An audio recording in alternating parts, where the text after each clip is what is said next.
From New Smyrna Speedway in New Smyrna Beach, Florida, it is night number 5 of 9 for the 57th running of the World Series of Asphalt Stock Car Racing.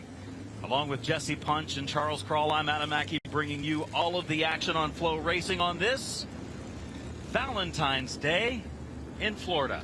Yeah, happy Valentine's Day to all the lovers out there. Happy Valentine's Day to my beautiful wife, Ashley, back at home. And all you great race fans, as you can see, we've got a great crowd on hand here tonight. A lot of racing yet to come. And the first group of race cars already out on the racetrack, warming up the tires, getting ready to rock, roll, and rumble. The 602 Modified is going to open things up tonight, Adam, on an absolutely picture-perfect day here in Central Florida. It is a great field of cars. Last night mentioned there would probably an upwards of about 100 cars for just 3 divisions tonight, and I think that is the case. On our entry list for the 602s, there are 32. Our Tour Type Modified entry list showing 35. Not sure that they'll all make a go at it tonight. And then our 34-car field for the ASA Southern Super Series for the Clyde Hart Memorial 100. $10,000 to win that race tonight, and what a big night of racing we have. Going to be a very good crowd too. Look at the crowd filing in still. Parking lot, main parking lot, pretty much capacity right now. And I was just outside about 5 minutes ago, and there was still a line of people waiting to get in here. So yeah, an excellent crowd on hand on a Tuesday night here at New Smyrna Speedway, as we see the 602 mods out warming the tires as we get ready to roll for the first of 3 big feature events tonight. Why don't we go ahead and take a look at that starting lineup, Adam? Cody Norman's going to be on the pole, the 4th fast qualifier in the 12R, starting alongside Andrew Lewis, who was fast qualifier last night. He starts in that important outside of row number 1 position. Could be a good break for the youngster, 14-year-old Andrew Lewis. Trevor Catalano winning the first 2 nights of 602 Modified racing so far. He starts inside of row number 2. And top qualifier tonight, the 7NC of Luke Baldwin out of Mooresville, North Carolina. Son of Tommy Baldwin, finishes of 4th and 8th this week. Put it together for qualifying today outside of row 2. And Luke's been in the invert all week long. He is a very fast young man, getting the hang of this stuff very, very quickly. Ethan DeRocher going to start 5th tonight in car number 16 alongside Matt Caprera in the 29. Jerry Gradle will roll 7th tonight in the number 2 alongside Eric Lane in 24. New Jersey driver Jake Nelke in the 00 will start in the 9th position. Bobby Jones in the number 1 will start 10th, the driver from Pennsylvania. Jonathan Laurie, car number 74, starts 11th. And Evan Rogalski, who's been fast this week, finished 2nd the other night by just 1/1000th of a second. He starts 12th tonight in the 27R. And he was a factor last night up until a Jews cone violation sent him to the back of the pack. We'll keep an eye on him tonight. Justin Beecher will start 13th tonight alongside Jarrett Dijon Tomaso in the number 38 automobile. Troy Bollinger will start 15th alongside Brian Rogalski in the 72. Richie Cooper in the 36 will start 17th in the field tonight. Lee Sharpstein in the 17 has been fast this week, finishes of 3rd and 4th, and he's made a lot of passes, has not qualified well. Tonight, that's the case again. Starting 18th, watch for the 17 to come through the field. Pat Wall in the 5 will start 19th, and starting 20th, Andrew Engelman in the 73H. Nick Bear will roll from the 21st position alongside Paul Hartwig Jr. in the number 73. James Blewett will start 23rd tonight in the 76 alongside Adam LaCicero in 27A. Ryan Fisher out of New Jersey will start the 02 car in 25th. Christopher Hatton drives the 04 and starts 26th. In the next row, row 14, is Ricky Collins in the 51, starting deep in the pack tonight after a good run the first 2 nights. 5th and 2nd, his finishes so far this week. He starts 27th this evening, and Ron Alessandro starts the 124 and 28. Final starters scheduled to tag the tail end of the field. The number 10 of Rob Schultz, the number 7 NY of Jack Baldwin. He was involved in an accident yesterday. Don't know if that team has that car back together to answer the call tonight or not. Gary Fountain in the number 33. We saw him have all kinds of problems here yesterday. And Jeremy Gerstner in the number 55, scheduled to start back outside row number 16. Again, don't know if any of those 4 cars have answered the bell here tonight. I do believe I see the number 33 of Gary Fountain at the tail of the field. That's going to be Karsten Dijon Tomaso. Wasn't on our original lineup. It looks like they have tagged the tail here. So and Karsten, the number 124 as well. Yeah, Karsten Dijon Tomaso has elected to start at the tail of the field after not being on the original lineup. Of course, he was the driver that came into this winning 4 of the World Series 6 races, when it came to the 602 Modifieds, and they're lined up. They're ready to go. Ralph Miller, the chief starter at the World Series for over 20 years on the starter stand, and ready to watch him come to green the next time off of turn number 4. Again, Cody Norman and Andrew Lewis are front row starters. They were 4th and 3rd respectively in qualifying today. It was group qualifying for this division. Trevor Catalano qualified 2nd, starts 3rd. That red 54 car starting in position 3 is 2 for 2 this week, has won both races. He would love the clean sweep of the week, win the championship. 2 wins so far in 2 races as the new Smyrna Speedway pace car pulls to the pits on a night of racing. Night 5 of the World Series on Valentine's Day on Flow Racing is underway. Green flag up from the flag stand. The field charging down into turns 1 and 2. Keep an eye on the 65. Andrew Lewis trying to get the roll off the top side of the racetrack, but he's got Cody Norman hanging tough down to the inside. Side-by-side battle for the lead, and here comes last night's winner in tonight's fast qualifier. Both side-by-side back in row 2. Side-by-side at the stripe to complete lap number 1. Lewis out of Ontario. Big hit down in turn number 1, turning it around the 00 out. Jake Nelke slamming the left front of that race car against the outside retaining wall. Big hit in our 602 Modified feature event. See him moving around inside the car, Adam, so that is a very good sign. Always scary when you get a driver's side impact like that. But you do see him moving around. Looks like he did just shut the switches off right there. You saw the lights go off on the dashboard, so he's definitely moving around. And as hard as that impact was, it could have been a lot worse. Big hit for Nelke. In fact, trying to put it in gear, and obviously the front wheels, you can see him trying to turn, but the left front crushed up against the side of the race car. So good news is driver is trying to get the car moving again. That one's going to take at least a record to remove it from the scene as they completed the first lap coming across the line. And Nelke, as we look at the Flow Racing replay, on the inside there, going down into the corner, got contact from the right rear.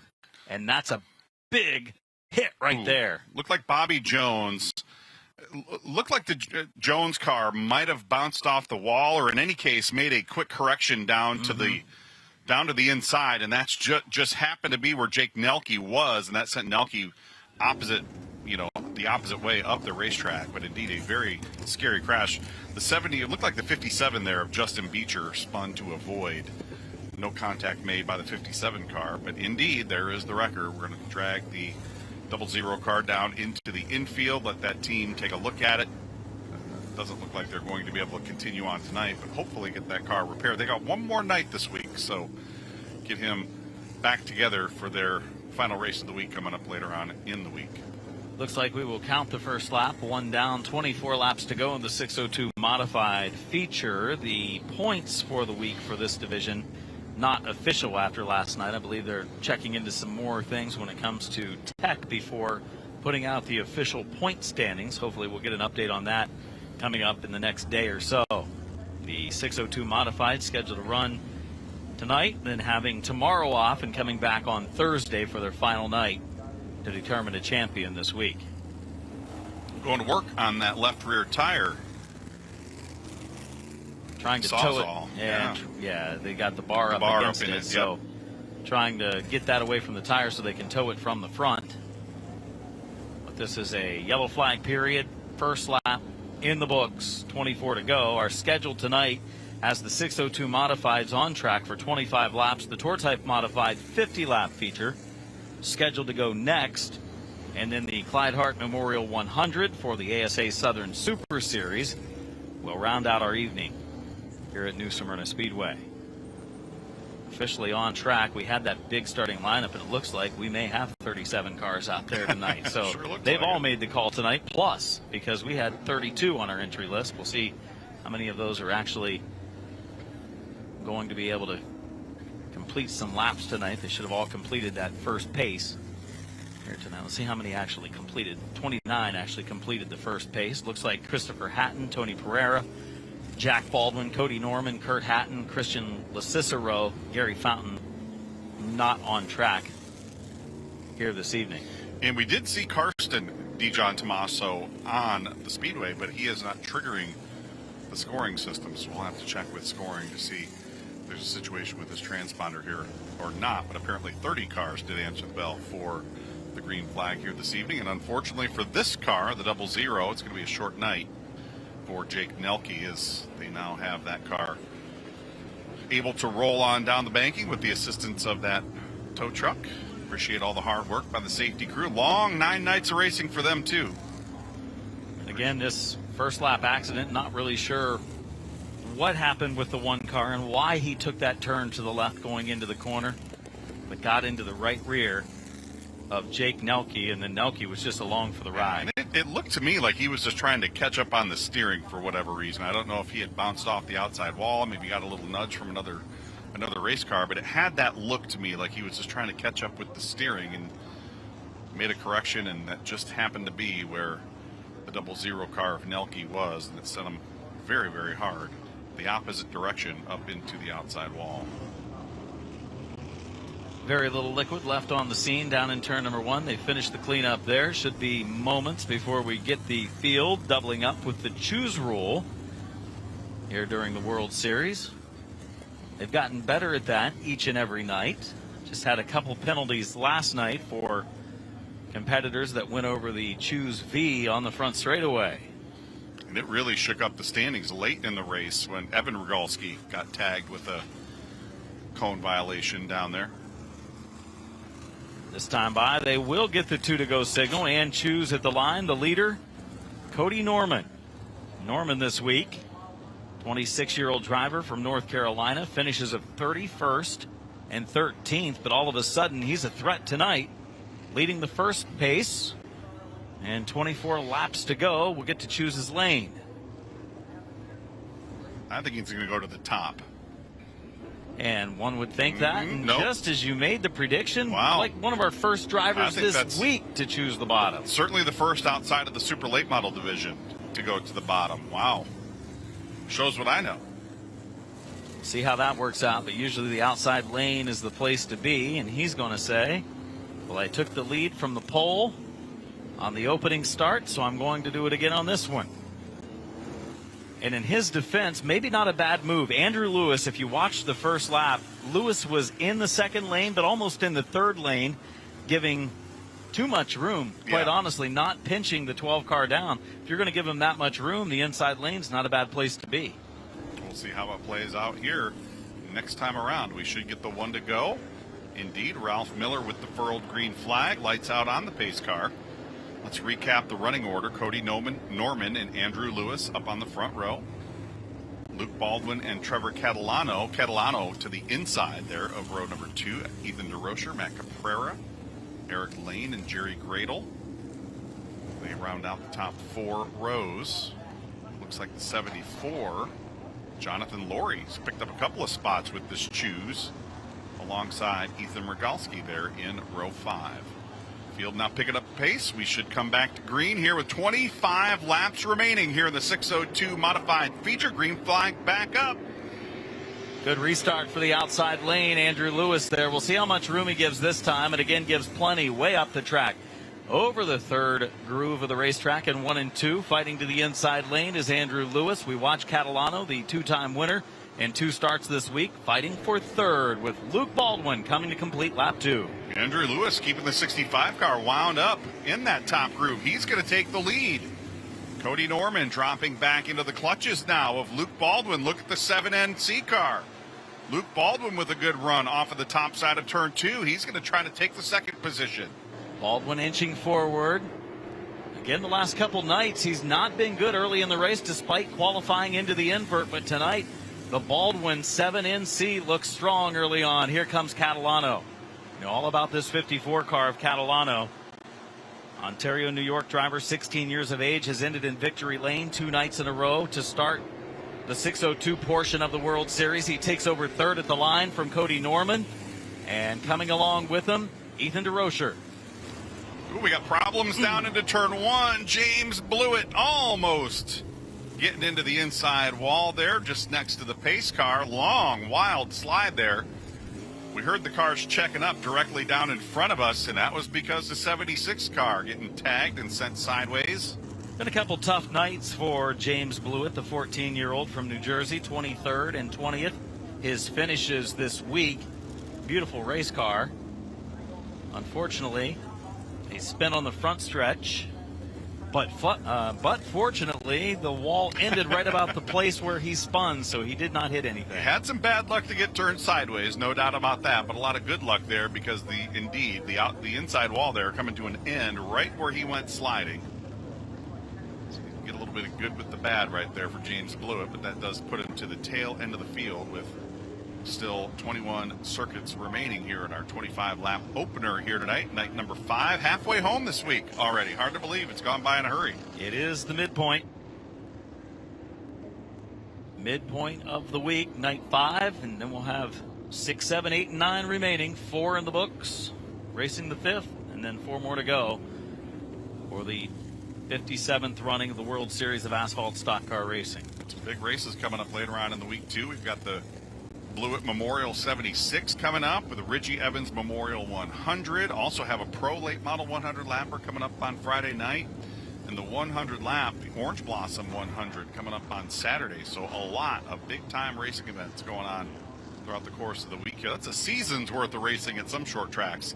We're doing it all in a week here at New Smyrna Speedway. Catch it all live here on Flow, 7:30 p.m. each night the rest of the week through Saturday. Making sure the lineup's all sorted correctly. The officials, as soon as it is, they'll double them up again with another choose. And I think Cody Norman might be unhappy with taking the inside lane from the front row on the last restart because Andrew Lewis was able to take advantage of it within 1 lap. He pulled out into the lead, and Luke Baldwin from the money spot outside of row number 2 came right along with him. 21 laps to go. And Andrew Lewis really had a great restart there. He got way up into the top side of the racetrack, used that momentum to his advantage. And you mentioned it. He was above that hash mark right there, well up into that 3rd lane. And he put the power down and drove away from Cody Norman there. And impressed so far, and I believe they're choosing right now. Luke Baldwin going to go to the bottom side of lap number 1. These drivers making it very clear what their intentions are tonight. Not even coming close, but really impressed with Luke Baldwin on that restart. That's kind of been his lone weakness so far this week. Been really good in qualifying, has raced very well, but starts and restarts kind of been his weakness here early in the week. But he has been solid on both the initial start and that restart. Let's see if he can take it to Andrew Lewis here and get that 7NC car, tonight's fastest car in qualifying. Let's see if we can get that car up into the lead and maybe drive off and compete for his first World Series win here tonight. 1 to go here at start finish. Andrew Lewis, 4 laps down, 21 to go, and Lewis looking for his first win of the week, but he's been strong. Definitely a contender for the point championship. Tough break for the 41. Running over the cone so violation. To the back for Michael Brennan. Cone violation. Andrew Lewis leads the field to green outside of the first row. Will set the pace over in the starting box in turn number 4. Baldwin on the inside, back underway. Still early in this 25-lap race to get us started on this Tuesday evening into turn 1. Lewis the advantage. Pair of 14-year-olds going wheel to wheel for the lead here into turn 1 on this restart. Luke Baldwin to the inside, trying to make it work, and we've got problems over in turn 2. And it looks like that's the number 1 car, Bobby Jones, sideways to bring us under the caution flag for the 3rd time tonight here in our 25-lap lid lifter here this evening. The number 5W car also coming to a stop. Pat Wall. Yeah, Pat Wall just coming to a stop to avoid the spinning Bobby Jones. Jones finished 28th on the first night, did not start last night. He's a World Series rookie making his first appearance here and in this 25-lap event. So it's been a tough start for him. The spin as well as the contact early in the event with Jake Nelke. So it's been a tough go to start here. Last night's 602 modified event was pretty clean. We've seen this with this. It's like an every other night thing. Pro late models have been that way in the past too. And it's the youth. It's the youth, absolutely. Get him singled out. Watching the 27, the black and yellow 27 beside one of the cars about 7th place there, Evan Rogalski. Rogalski started tonight in 12th. He's picked up 4 or 5 spots and had a really good run that first night. Was on his way to a victory before having it taken away by 1/1000th of a second by Catalano on the last lap. And then last night, Rogalski was in contention for the win, was doing well, and ran right over the Choose V on the front straightaway, sent to the back. Tonight, he didn't qualify that well, but he's starting to make his way up through the field. You know, we talked about Lee Sharpstein in our starting lineup. Lee's had a really good week so far. He's finished, I believe, 3rd and 4th a couple of the nights, and all the way back in the 18th position on the start. And Lee has already picked up 6 positions. That car really good in race conditions. Lee's maybe not known for his qualifying prowess, but he has raced very, very well. We're going to have to see if he can race his way back up. And there's the 41 car making his way to the tail of the field. Drop to the back for the previous restart violation. Maybe he thought he got to do it over and go back up since they're going to Choose again. That lap didn't count. I get to go back up to my spot. I think we had Rogalski's situation last night the same way. He had a yellow right after that yellow. As they Choose now again for the restart with 4 laps in. And there was Rogalski right there, about 20 feet away from that Choose feed. Not getting me tonight. Go to the back once for that violation. You're probably not going to do it again. In fact, you may just choose every lap just to make sure. Absolutely. And Rogalski had a couple of incidents directly in front of him last night after he went to the back. He wants nothing to do with that here tonight. So let's recap the lineup for this restart. Luke Baldwin again to the inside of our leader, Andrew Lewis. Lewis is the leader and will control this restart. Trevor Catalano will start alongside Ethan DeRocher in row number 2. So DeRocher actually going to move up a spot on this Choose. We heard that Michael Brennan, for the 2nd time, has violated the Choose, so they're actually sending him pit side. Ooh, that's tough. That's tough right there. Rogalski will start inside row number 3 alongside Cody Norman. How's that go? Fool me once, shame on me. Fool me once. Fool me once, shame on you. Fool me again. Twice, shame on me. That's right. 21 laps to go. Green flag as they go 3 wide with a pace car coming through turn 4. And here comes Lewis out front into the lead in turn number 1. No doubt about it on that restart. Andrew Lewis going to jump out to the lead, but Luke Baldwin falling directly in line behind him in the number 7 NC. Good battle for the 3rd position. Ethan DeRocher alongside double winner tonight, or this week. Ooh, a little Nerf bar action right there. Trevor Catalano knocking wheels with DeRocher. Ooh, they're going to lock wheels if they're not careful. Catalano way up the racetrack. Yeah, DeRocher making the bottom 3 lanes of the racetrack in 1 and 2. His got a little bit hot down in 1 and 2, racing with Catalano. Catalano probably a little frustrated at this point, going to have to get up there and battle again. He came across the line there in the 4th position.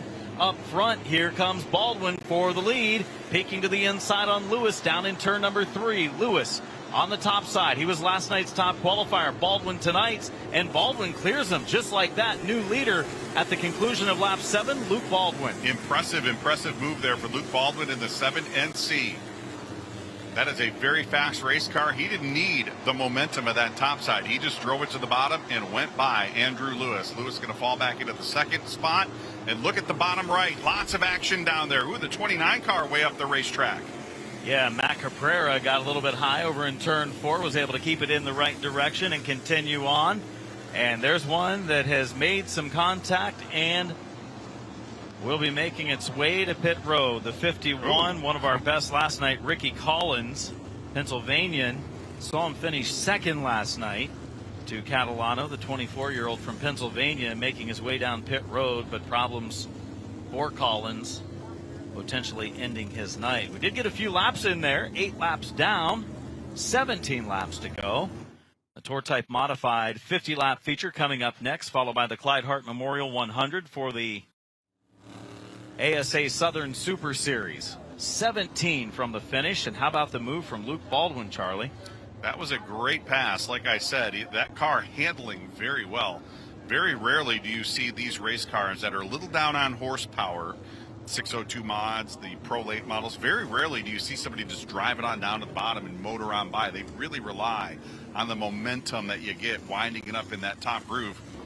Didn't matter to Luke. He just drove it down to the bottom and powered it on by. And there is some frustration there in the number 41X cockpit, understanding that Michael Brennan has been parked for the evening after his multiple restart cone violations.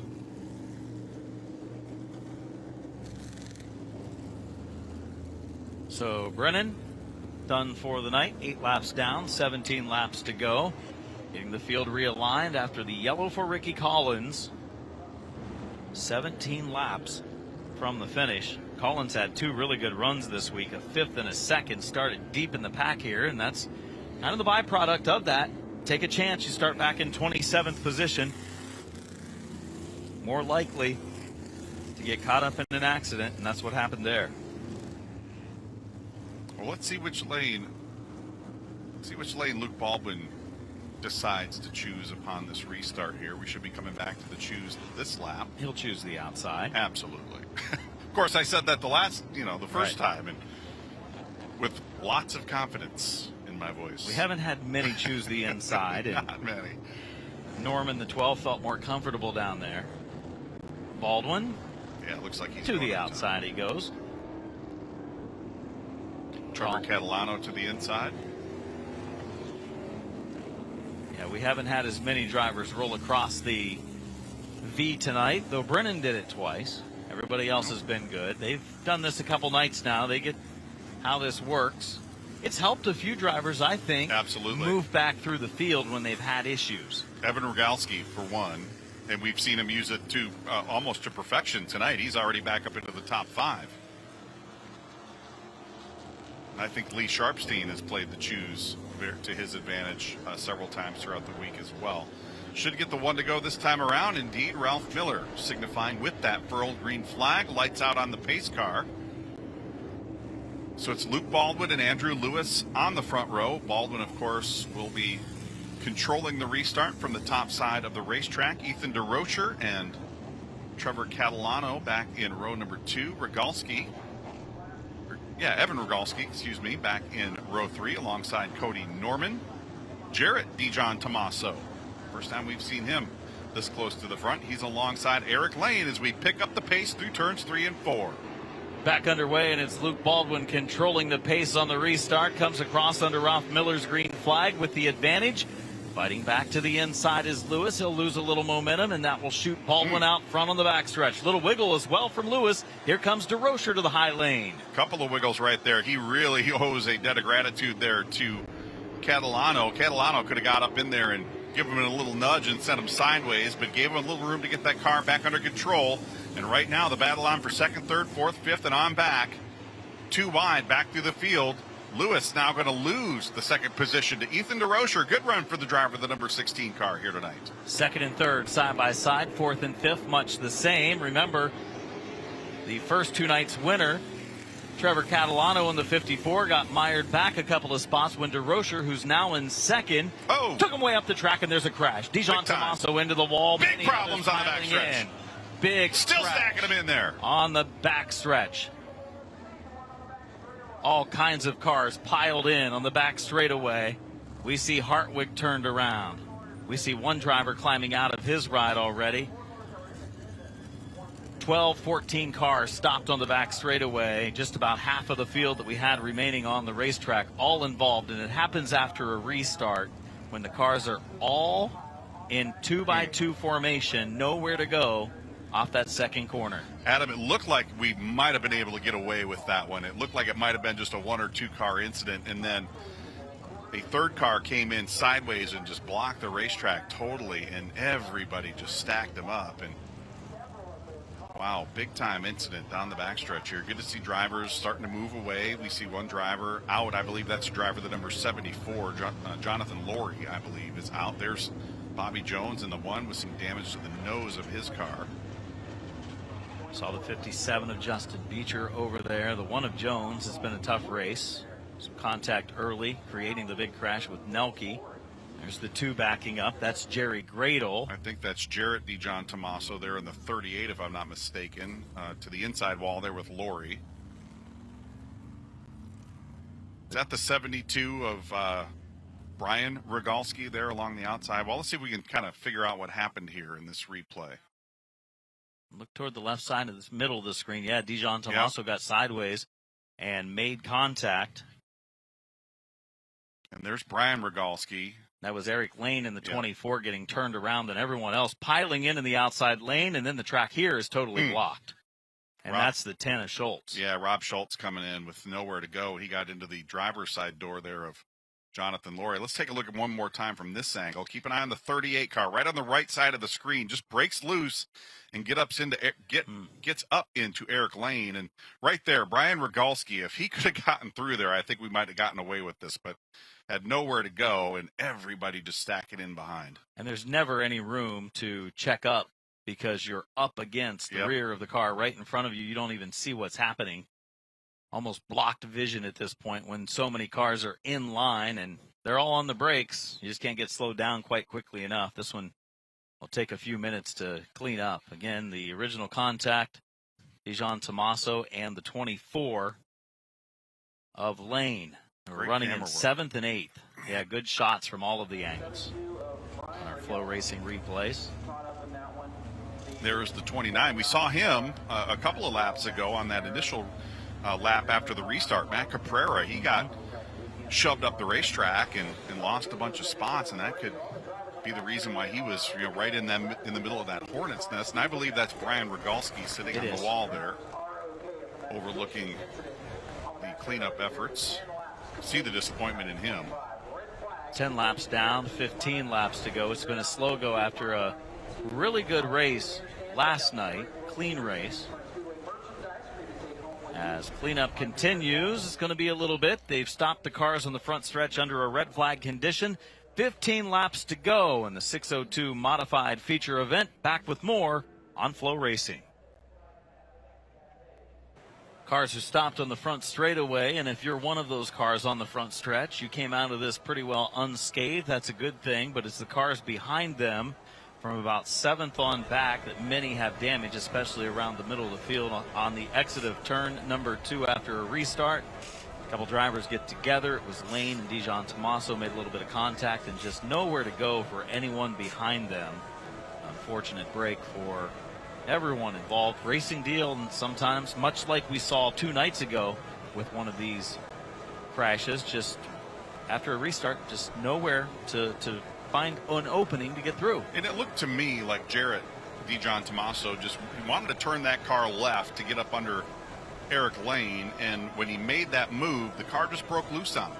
And that happens when you have these cars with more power than tire, able to put that power down with. And he just broke loose and drifted up into him a little bit and sent him sideways. And, DeJohn Tomaso, to his credit, locked the brakes up to try to keep off of him and slid up into the outside wall, and they stacked up behind him. And just waiting on tow trucks at this point, Adam. We had so many wrecked race cars back there, we ran out of tow trucks to haul them off with. So the second wave has arrived, and we will get this racetrack cleared up and back to action here shortly. 10 laps down, 15 laps to go, as now they'll back up to the other Rogalski machine and try to take it off the racetrack. Pennsylvania driver Jesse Punch is down there amongst all of the drivers and cars that are being towed into the pits at this time. And Jesse, what do you have? Guys, I'm down here with Jarrett DeJohn Tomaso. Jarrett, most importantly, are you okay after that last incident? Yeah, I'm all right. The T-bone hurt a little bit, but I'll live. What happened from your perspective? Yeah, me and Eric were racing side by side, barely even touched, and the wheel just snapped right out of my hands. And next thing you know, I was heading for the outside fence. But it is what it is. Hopefully, we could get the car back together for Thursday. We're off tomorrow, so it gives us a little time. Got to assess it. Haven't really looked at it too much so far, but it is what it is. Sucks. Yeah, bad break for Jarrett DeJohn Tomaso. It's been a tough week for the Dijon Tomaso brothers, as they were so fast the last couple of years down here and just been just a little bit outside of the top 8 or top 9, kind of battling right around the 10th position. And tonight, that's pretty much what we saw. He was down on the bottom, made a little contact in turn 2, and when he did, the car really wiggled, and then it shot up the track, and both of them into the wall. Just a bad break for Jarrett Dijon Tomaso, one of the top runners from up north when it comes to the 602 modifieds. Really thinned the herd out a little bit there, didn't it? It's like we're going to lose many race cars after that incident down the backstretch. Rob Schultz, the number 10, being taken off. They're hooking to the 72 car of Brian Rogalski right now. Also Jonathan Laurie there. Jonathan was the first to climb out of his car. Looks like he'll be the last to be removed. We'll take a quick look at the racing surface once these cars are taken back to the pits, and we should get these remaining vehicles here on the front stretch refired and back underway. But yeah, tough way to get this one started. Going to take a look at the Flow Racing replay once again on what happened. Dijon Tomaso in the 38, bottom of the racetrack, kind of holding his lane. Actually, the 24 kind of came down the banking a little bit, and the two got together. Nothing intentional there, but once they touched, it was 38. Steering wheel basically out of his hands at that point. Yeah, and to take borrow a line from the great Ken Squire, as a 10-car jam session on after that one. If we look at it again, you know, the original time we saw it, it looked like the 38 was coming up the racetrack. But you watch, and he's kind of on the bottom. The 24 kind of came down just a little bit. And they make that run.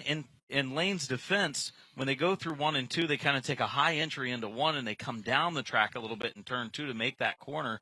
He just came down a little too much, thinking the 38 was lower than he was, and that's when they touched and nowhere to go. Yeah, they diamonded off the racetrack a little bit and didn't realize that the 38 was quite so close to that Nerf bar there. And as he said, just kind of took the wheel out of his hands and sent Dijon Tomaso up the racetrack. And from there on, everybody just nowhere to go. And Matt Caprera really got tied in there, as did Jerry Gradle in the number 2. You know, we've already mentioned Jonathan Laurie involved back there, Bobby Jones, Jarrett Dijon Tomaso, Brian Rogalski, Rob Schultz in the 10 also involved. Yet to get to the halfway point of this 25-lap feature. It's a race that has seen several cautions already. Just a 25-lap affair. 50-lapper up next for the Tour-type modifieds. And then the 100 for the ASA Southern Super Series for the Clyde Hart Memorial event. That'll be the first points event of the season for the ASA Southern Super Series. And that race featured 34 cars. What a field for super late model action tonight. Absolutely incredible entry for the Southern Super Series here tonight. I've been looking forward to this one for the last 5 days. As you said, Adam, $10,000 to win. That brings people out of the woodwork right there. That's a pretty big payday for these super late model drivers. And great to have that ASA name back in, really kind of reviving some of those good feelings I had when I was a youngster chasing the ASA series all over the Midwest. And really good to see Bob Sargent and the rest of the Track Enterprises team bringing that storied name back to life. And great to see Southern Super Series in action here tonight. And Adam, I know you guys have a busy couple of weeks coming ahead as we count down to a very monumental race coming up down at Five Flags. Yeah, it's the first event ever for the ASA Stars National Tour for the super late models. A big deal. 10 races this season for the ASA Stars National Tour. All begins in Pensacola on Saturday, March 11th at Five Flags Speedway. A 2-day show that weekend as the cars refire. On the 10th, there'll be some practice for the National Tour in addition to the season opening events for the Pure Stocks and the Sportsman of Five Flags. That's Friday, March 10th. Saturday, March 11th features the 200-lap race, $20,000 to win for the ASA Stars National Tour, plus autographs on the front stretch, an outlaw feature for the Outlaws of Five Flags Speedway. A full weekend of action Friday and Saturday, March 10th and 11th. Tickets and full details available at FiveFlagsSpeedway.com. You look at some of the other events on the season for the ASA Stars National Tour. Their second event will be May 7th, so about 2 months in between before they go to the second event at Madison. Then North Wilkesboro on May 16th, Hickory on May 25th, Slinger on July 11th, Anderson on July 15th. They go to Kaukauna on August 1st, Toledo Speedway September 16th, and Winchester 400 weekend October 15th, and Nashville for the All-American 400 November 5th. So big events on tap for the ASA Stars National Tour. Had a chance to talk to a lot of the top super late model drivers down in the pits a while ago, and they were very high on what they were expecting to see when it came to the National Tour. A lot of the drivers are really excited to see this. There's been a big movement to kind of create a national tour here for the last couple of years, and guys like Johnny Sauter who really want to do a lot more late model racing, and Stephen Nasse, who's been itching to go national racing in a super late model over the course of the past couple of years. This is big for guys like that. And what are the chances that of all of those dates, 10 dates, that the two guys calling these races tonight are going to have birthdays on the day of two of those races? What are the chances? I get the opener. You get the opener. Excited. Close to the closer. Close to the closer. There's a 0-2 car down on pit road, looking over some damage after that incident down the backstretch. Ryan Fisher. Definitely less cars on the racetrack now. See if that allows us to get the next 15 laps in cleanly. Let's hope so. Anything can happen on the restarts, and that's exactly what took place there. The leader of the race is Luke Baldwin, who has had a decent week, has qualified really well, has raced pretty well. Tonight he's racing really well, at least over the first 10 laps, was able to take the lead from his fourth starting spot. Another driver having his best run of the week so far is the 16 of Ethan DeRocher from Connecticut, 19-year-old competitor, World Series rookie, gaining some experience the first two nights, finished 9th and 12th, and all of a sudden he's a threat to battle for the win.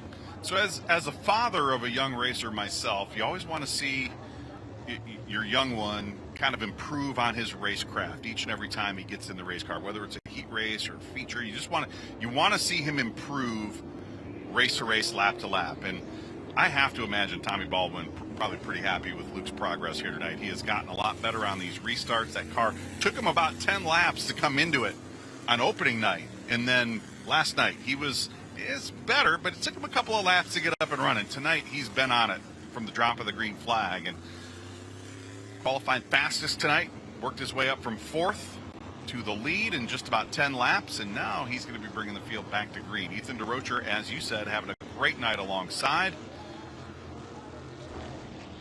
Tyler Catalano alongside Andrew Lewis back there in row 2. Ethan Rogalski alongside Cody Norman back in row 3. 1 to go. Let's see if we can get the green and go 15 quick, clean laps next time around.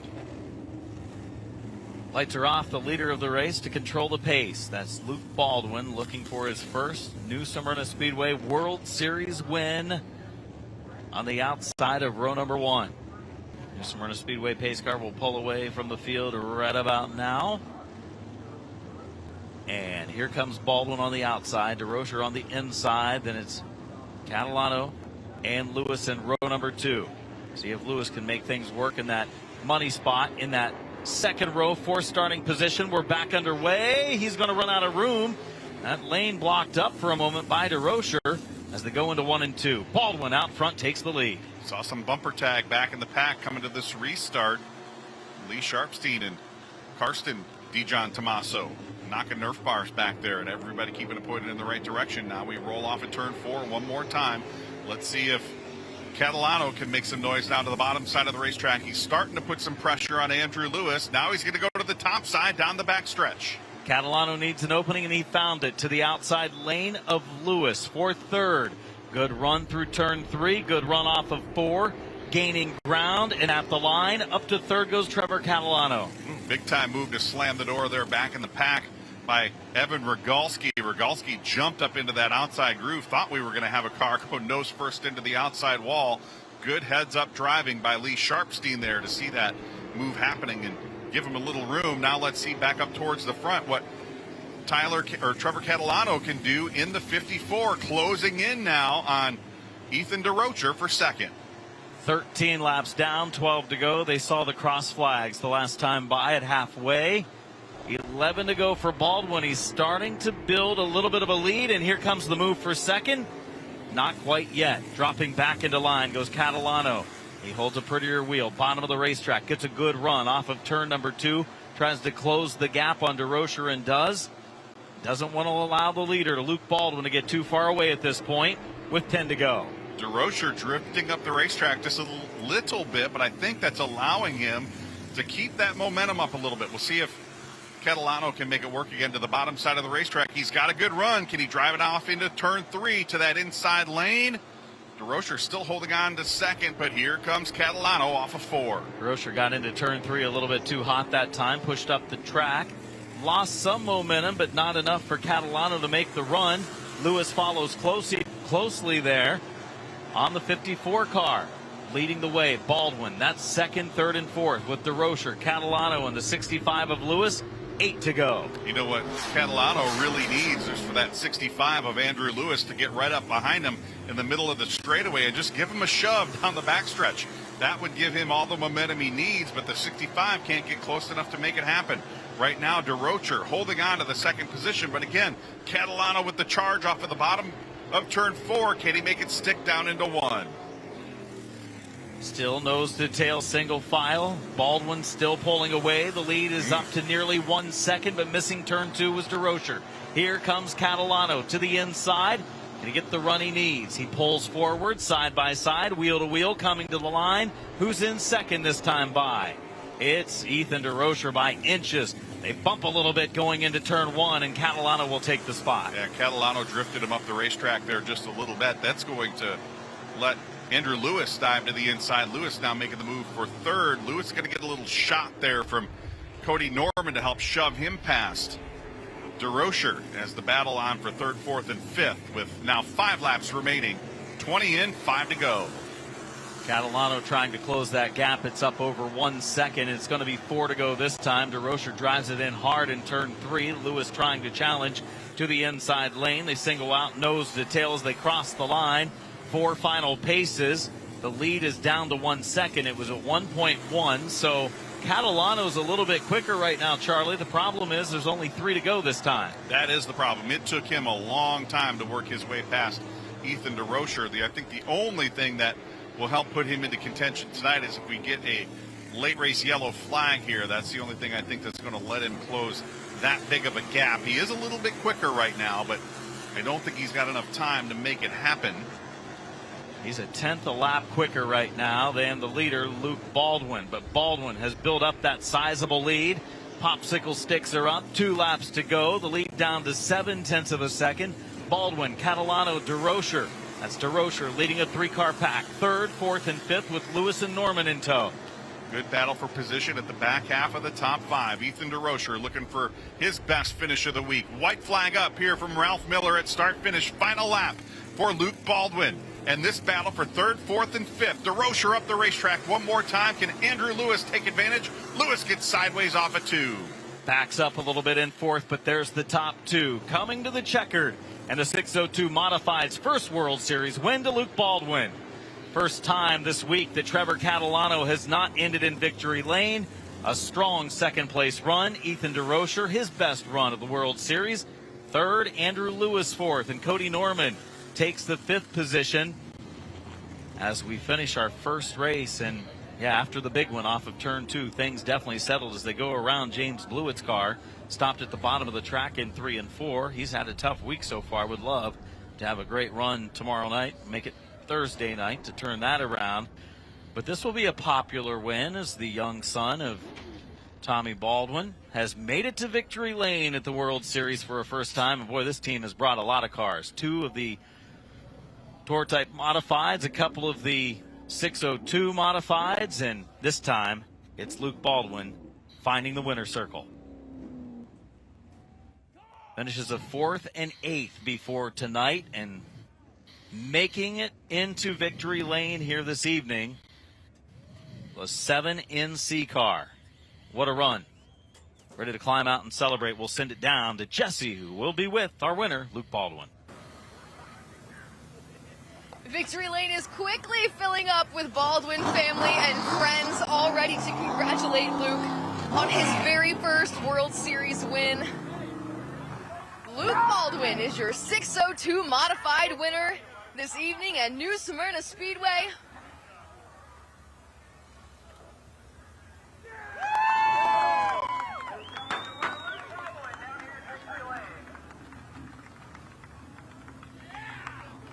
Luke, congratulations on the win. Describe your emotions right now. Thank you so much. I mean, I'm speechless. I don't even know what to say.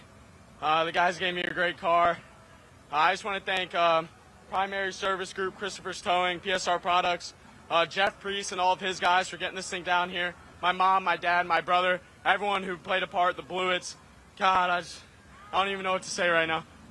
We've been talking a lot this week about how this whole week is a bit of a Baldwin family affair. What does it mean for you to come down here and be surrounded by friends and family? Man, it's special. I mean, my grandpa won so many races here. I don't even know what to say, man. I'm pumped. Luke, congratulations on the win. Thank you so much. We are speechless in Victory Lane down here this evening. Luke Baldwin is your winner. I have noticed something over the first 3 nights of 602 modified racing. To find Victory Lane, you have to have braces. How about it? Young kids. I think the combined age of our winners, 28 years old. That's pretty impressive. Absolutely. Look at that big hug down in Victory Lane. Yeah, and it's great to hear him mention his grandfather, Tiger Tom Baldwin. I believe you said he had something like 7 tour-type modified wins here over the years. Just absolutely fantastic to see him end up down in Victory Lane. Second place finisher was the 54 of Trevor Catalano. First time he hasn't been in Victory Lane. He's with Jesse Punch. Trevor, podium finish tonight. Quite a battle there for that second place. Take me back to those last laps. Yeah, we got caught up in a little bit of traffic at the beginning of the race. Andy Lewis got loose and kind of put us behind the 8-ball. And, we just tried to work our way back up. We knew we just had to kind of ride around, stay out of trouble, and we'd be in it for Thursday. And that was the goal the whole time coming down here. So we'll take it. 3 podiums in our first 3 races. So this is can't ask for anything better. Seems pretty confident then heading into Thursday. That's Trevor Catalano finishing second tonight. Catalano with the strong run, and had he had more time or a yellow late in that race, he might have been 3 for 3, but it didn't work out that way, and it was a good thing for Baldwin. He was able to get away when he did to build up that solid lead. Third place, first time on the podium at the World Series in his career, Ethan DeRocher with Jesse. Ethan, podium finish for the first time in your career this evening. How do you describe your run tonight? Yeah, this is it's pretty cool. We're up here down from Connecticut. It's we're far from home, but this is awesome. I just like to thank all my sponsors who made this happen: J&J Trucking, DOJ Millwright and Machinery, my mom, my dad, my grandparents, the Perry family, Bellows, everyone that helped me get down here. And it's no shame to hang your head against the 2 tour teams here in front of us. So we're just a small team out of Connecticut, and the oldest person on our crew here is 21 years old, so it's kind of cool to be here. So that's Luke DeRocher, third place this evening. How about that? Oldest person on his team, 21 years of age. Some of these other teams, those old tour-type modified guys, right?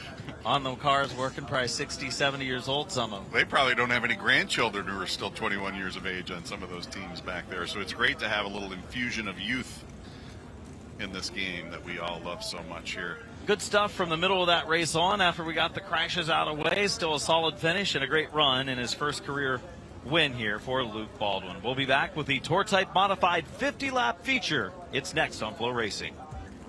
Night number 2 for the Tour-Type Modifieds. 3 if you count the actual NASCAR Whelen Modified Tour race that took place on Saturday evening. As the Tour-Type Modifieds tonight in store for a 50-lap feature event. And again, the field is strong as it has been for the last handful of years. We were looking back at some of the stats from the point standings. What was that, about 6 years ago? I looked at point standings for the Tour-Type Modifieds, and I think there were 15 on the list. All week. 15 for the whole week. Total. And now we are like 30 plus every night. Every night. And I believe throughout the course of this week, they've been expecting, well over 40 cars to compete at least once with us. And that, of course, includes the Tour Modified race that we saw here on Saturday night. But just an incredible turnaround with this division here. And anytime these race cars are on the racetrack, the people come out in droves to see them. There is a huge throng of fans down here in Central Florida that love tour-type modifieds here at New Smyrna Speedway. And then the amount of people that travel from the Northeast to come Absolutely. watch the tour-type modifieds run. And personally, I think it's great. They've expanded these races. The shortest race we have for the tour-type modifieds all week long, 50 laps in length. Just an absolutely perfect race distance for this type of race car. And it gives you enough time to see some comers and goers in that 50-lap distance. And we should be in for a good one here tonight as we get ready for a couple of big nights of racing for this division yet to come this week. Taking a look at the point standings for the tour-type modifieds, Matt Hirschman leading those points. Patrick Emmerling second, Coulter third, Ripkema fourth, Goodale fifth, and that's pretty much how they finished one night ago. And we'll take a look at the starting lineup, which is determined by a draw of 4, which put the fourth fast qualifier Patrick Emmerling on the pole and put the fastest qualifier Matt Hirschman in the fourth starting position. Row number 1 is Patrick Emmerling in the 14 car. Emmerling from Orchard Park, New York, a 30-year-old driver. Had a podium finish last night up in our top 3. He starts on the pole. Anthony Bello driving the 179. Great qualifying effort for Bello. Starts second. Eric Goodale was really strong the 2 races that we've seen him on track this week. He starts in the 3rd spot and starting 4th. Top qualifier, last night's winner, Matt Hirschman in the 60. He turned very few laps on the track, like 5 laps in practice today and was quickest, and 1 lap of qualifying and was quickest. He starts from 4th. Big Money Matt is probably the most methodical race driver in this division. No surprise at all. He did not turn a lot of laps. Ronnie Williams had a great qualifying run. He's going to start 5th tonight in the number 50.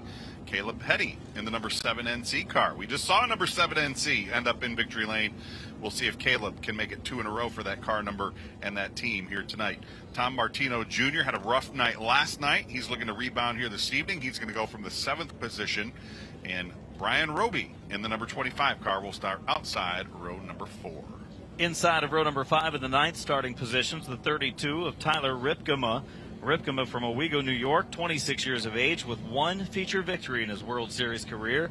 He passed a lot of cars last night after going to the back of the field and had a pretty nice run while doing it. Anthony Nocella in the 92 car will start outside of row number 5. Nocella, 30 years of age, has 2 wins in his World Series career coming into the week, had 15 starts, a couple of wins. Last night, though, finished 25th. Our next row is Kyle Elwood in the 71E. He starts inside in the 11th position, and starting 12th is Joey Coulter. Good run last night on the podium. They were thrilled with that run, said they can only make the car better, and we'll see if he's able to pick up some spots tonight to get up there and challenge once again. Multiple-time champion up at the Madhouse, Burt Myers in the number 17 car. He will start 13th tonight. He's alongside Showtime Jimmy Blewett in the 7NY.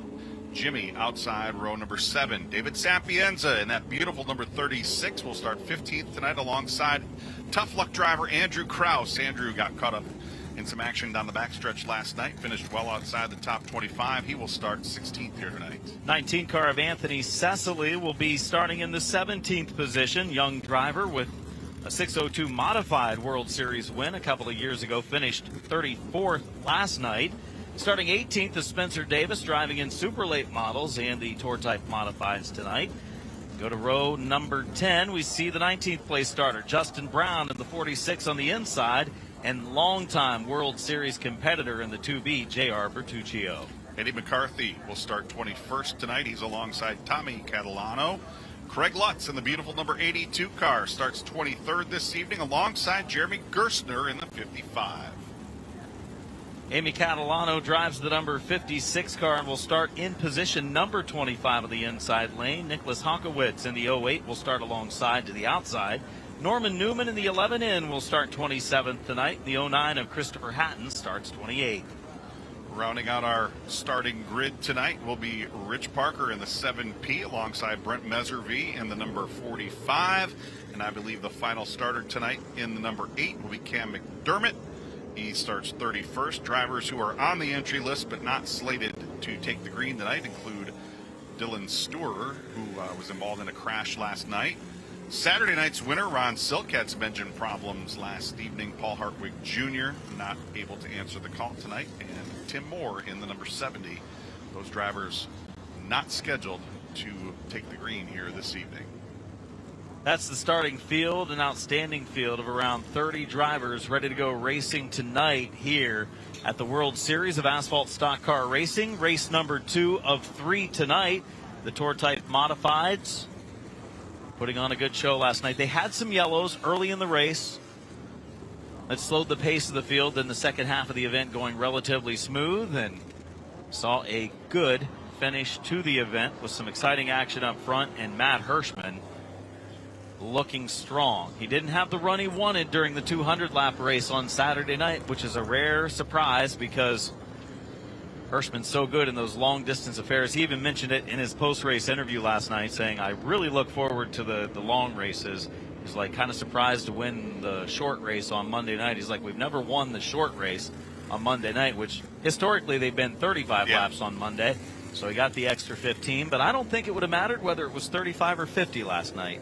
He was probably going to win that race. Absolutely. That car was on rails last evening. And, you know, it's interesting because last night we saw Patrick Emmerling in the 14 car on the pole, Matt Hirschman in the 60 car starting 4th. Same situation here tonight. Emmerling in the 14, lining up P1. Hirschman will be outside row number 2. Emmerling's had a fast race car.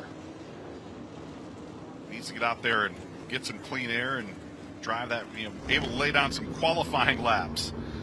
Try to put some distance between he and Hirschman, but Hirschman able to really knife his way through the field. And you know that 14 car that Emmerling is driving is owned by 1994 Lancaster Speedway modified track champion Joey Stearns. He's a 3-time modified champion and former Race of Champions 200 winner Billy Putney, also a part of that team. So a lot of New York modified experience coming together for that number 14 team, and already looks like we got some bad luck for the number 08 Nicholas Halkowitz already down on pit road. Looks like Nicholas has already climbed onto that car, so it looks like we may only have 30 cars coming to green here when we finally line them up to go racing. There is the 14 of Emmerling, sharp race car. Finished second last night to to the Hirschman machine. And now someone up there racing that we didn't see at the front of the field last night, Anthony Bello in the 179. Bello finished 8th last night. And looking to get up there and challenge and see how long they can hold off Hirschman. Hirschman starting right behind Bello on the outside of row number 2, and don't count out Eric Goodale in the 58 on the inside of the second row. It's a 4 invert.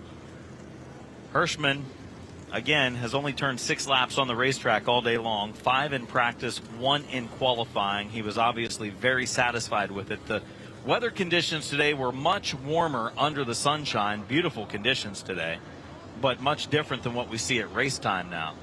Where previous days, it wasn't a lot of difference because it was cool during the day and just a little colder at night. That's right. We get the 1 to go this time around from Ralph Miller. And, you know, Matt Hirschman not making a lot of laps reminds me of the late Bobby Hamilton. When his car was good, he would take 1 lap in practice, 1 lap in qualifying, line it up and go race. That's exactly what Big Money Matt has done here tonight. Line it up double wide for the start, 50 laps the distance. Patrick Emmerling, Anthony Bello up on the front row, Eric Goodale, Matt Hirschman back in row 2, Ronnie Williams, Caleb Hetty in row 3, Tom Martino Jr., Brian Roby, Tyler Ripkeman, Anthony Nocella, your top 10 starters. Adam, pace car heading down onto pit road, field picking up the pace. Let's go racing. Turn 4 they go. Bello on the outside, Emmerling on the inside. We're underway. Clean back through the field as they race to turn 1, up against the wall, and kind of bumping it just a little bit in the first corner was Bello. Bello trying to get that car way out as wide as he could to arc that corner, but that's going to allow Hirschman to dive to the inside. Hirschman already up into the 2nd position. Now already starting to put some heat on Emmerling for the lead. To the low side, drops back in line. Emmerling had the preferred lane going into the first corner. Hirschman up the track. The battle is for 3rd. On the outside, Bello, the outside pole sitter, so far holding off Goodale. The driver behind him making the moves early is Ronnie Williams. Side by side for 3rd. Goodale to the bottom of the racetrack. Bello to the top side. Bello trying to use the momentum of that top lane. It looks like he's able to get the power down, so move Bello back up into 3rd, as now we've got a battle just outside the top 5.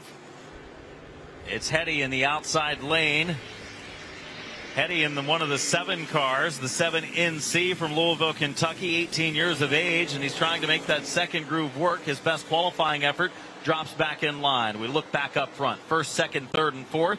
Going around the slower traffic, the 70 of Tim Moore drops to the bottom of the racetrack, allows the faster cars to go by, and it looks like Hirschman's about ready to make a move.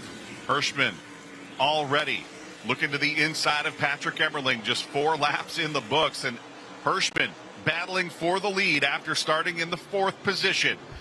Hirschman off of turn 4, move him to the top of the leaderboard. Hirschman to the lead. Drives into turn 1, able to clear Emmerling, go up in front of him. Emmerling tries the crossover, tries to fight back, gets a great run, enough to make a little bump on Hirschman going down the back straightaway, but Hirschman holds the bottom, completing this time lap number 6. The leader, Matt Hirschman.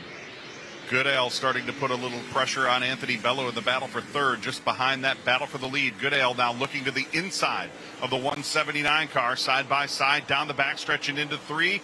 Goodale drives it in deep and pushes the 179 of Bello up the racetrack. Move Eric Goodale into the 3rd spot. Let's see if he can track down the top 2. Nose to tail, second. Following first place, Matt Hirschman. 3rd and 4th, also in a 2-car pack right now. Ronnie Williams running in the 5th position by himself. He was racy early, was Williams. He's running right where he started this event after falling back a spot or 2. He picked up a spot or 2, and he puts himself back inside the top 5. We'll complete lap number 9 at the line this time. Hirschman trying to get a little gap between himself and Emmerling. Both of those cars breaking away. Just like he did last night, Hirschman gaining not a bunch of ground all at once, but 5 or 6 feet a lap, and that adds up quickly as he starts to gap Patrick Emmerling a little bit, as we see a battle for position between the 2 number 7 cars, the 7NY of Showtime. Jimmy Blewett to the inside of Caleb Hetty off of turn 4. Showtime up in 2. That is the battle for 8th. Caleb Hetty qualified well, started on the outside of row number 3 in the 6th position, but has lost 3 spots so far. Blewett has picked up a number of spots. He's in 8th after starting 14th, so we'll keep our eyes on the red, white, and blue 7 car of Jimmy Blewett. This battle on screen just outside the top 10. The number 92 car, Anthony Nocella, holding on to that 10th position. Everybody here on back. Anthony Kraus right there, or excuse me, Andrew Kraus in the black and orange, number 24, is in the 13th position. They've put that car back together after getting up into the outside wall last night. Now we see Joey Coulter starting to make some noise here. Coulter in the 12th position, trying to move underneath Tom Martino Jr., not able to make it happen. Here comes Showtime one more time to the inside of Roby. Move him up to 7th. From 14th to 7th already is Blewett, and he's done it without the help of any yellows. 37 laps to go. Still plenty of time to pick up more spots. Pretty good gap until he gets to the next car, which is Tyler Ripkema running in the 6th position. But Jimmy Blewett is on the move early in this 50-lap affair. You mentioned Tyler Ripkema. He passed a lot of cars last night. One of the more aggressive drivers in the field. It'll be interesting to see what happens if and when Blewett catches him, because both of those drivers very aggressive on the racetrack. Now Blewett starting to set sail, put a little gap between himself and Brian Roby. Look at this battle. Here comes Andrew Kraus now to the inside of Tom Martino Jr. Burt Myers in the mix there as well. Myers, a multiple-time track champion up at the Madhouse Bowman Gray Stadium. Of course, last night, Kraus got into the wall in the back straightaway, was on the outside of Bertuccio's. They went down the back stretch. He and Bertuccio made a little bit of contact, middle of the back straightaway. Kraus got the right front into the wall. It ended his night. This past lap, 2 laps ago, actually got up into the 9 of Martino in turn 4. He wasn't able to clear him, and now he has a challenger to the outside. Looking high is Burt Myers. Myers moving that car up to the outside groove and rolling the top side pretty well. Myers going to take that position from Andrew Kraus. Myers now up to 13th. Kraus back to 14th. Closing in on 20 laps being completed in this event. 32 laps to go right now. Burt Myers running 13th currently, after starting in the 13th position, falling back a couple of spots. Now follows Martino. Kraus back a few car lengths. Leading is Hirschman. Hirschman's lead is growing at the front. That's why we're watching back in the field. 3/4 of a second that lead up at the front of the field, which is why we're looking for some good racing back in the pack, and that's exactly what we have. This is the battle at the back of the top 10. Caleb Heddy in the 9th position, feeling some heat from Anthony Nocella, 2-time World Series Tour Type Modified winner over the years. Nocella trying to move up into the 9th position. Nocella had a pretty good run there in 2, but closing the door was Caleb Heddy. And he continues on. Not many drivers in the Tour Type Modifieds from Kentucky, but he's one of them. Louisville, Kentucky driver Caleb Heddy having a pretty good run here tonight. Nocella knocking on the Nerf bar there through turns 1 and 2. He's going to move Heddy up the racetrack a little bit and try to sneak down to the inside, but Heddy able to put the power down off the top side of turn 2 and hold on to that position. Great battle at the back of the top 10. Here comes Joey Coulter in that matte gray, number 02, closing in on these two. Not quite the night that he had last night. Great performance for Joey Coulter in that 02. Ended up finishing 3rd. Didn't quite qualify as well as he wanted to tonight. Started deep in the field, now trying to crack his way back up into the top 10. Qualifying very important to give yourself a good starting spot. He was in the 12th position to start the race, and Coulter running 11th right now. So we watch Caleb Heddy in the 7, the 92 of Nocella, nose to tail. Just about halfway. The next time they cross the line, they'll see the cross flag signifying 25 in and 25 to go. We're back up toward the front of the field now. The 179 of Bello, 50 of Williams. We saw momentarily before we go back to the Heddy battle, trying to hold off Anthony Nocella. Nocella has been thumping on that back Nerf bar, bumper bar, a couple of different times. Not able to get Heddy up the racetrack enough to make the move underneath. Look at this. All of a sudden, Matt Hirschman has a challenger. It's Patrick Emmerling. Last night, finishing 1st and 2nd. Right now, running 1st and 2nd. But Emmerling, does he have a little more left to get up there and challenge? Or is Hirschman just riding because all of a sudden you see him stretch the gap again? Hirschman's car looks like it washes up a little bit there through the center of 3 and 4. That could have been what allowed Emmerling to close in, but once Emmerling got within a car length or so, it looks like Hirschman has hit the afterburners. He's already put another half second. Hirschman, though, a driver who will look for a lane. You see him push up again in turn 4. He'll run some strange lanes that you don't expect drivers to be in.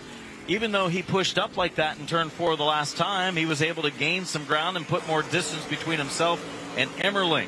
Back again to the battle for this position 9. It's Caleb Heddy trying to hold off Anthony Nocella as Hirschman once again has a lead that's grown to almost 1 second at the front of the field.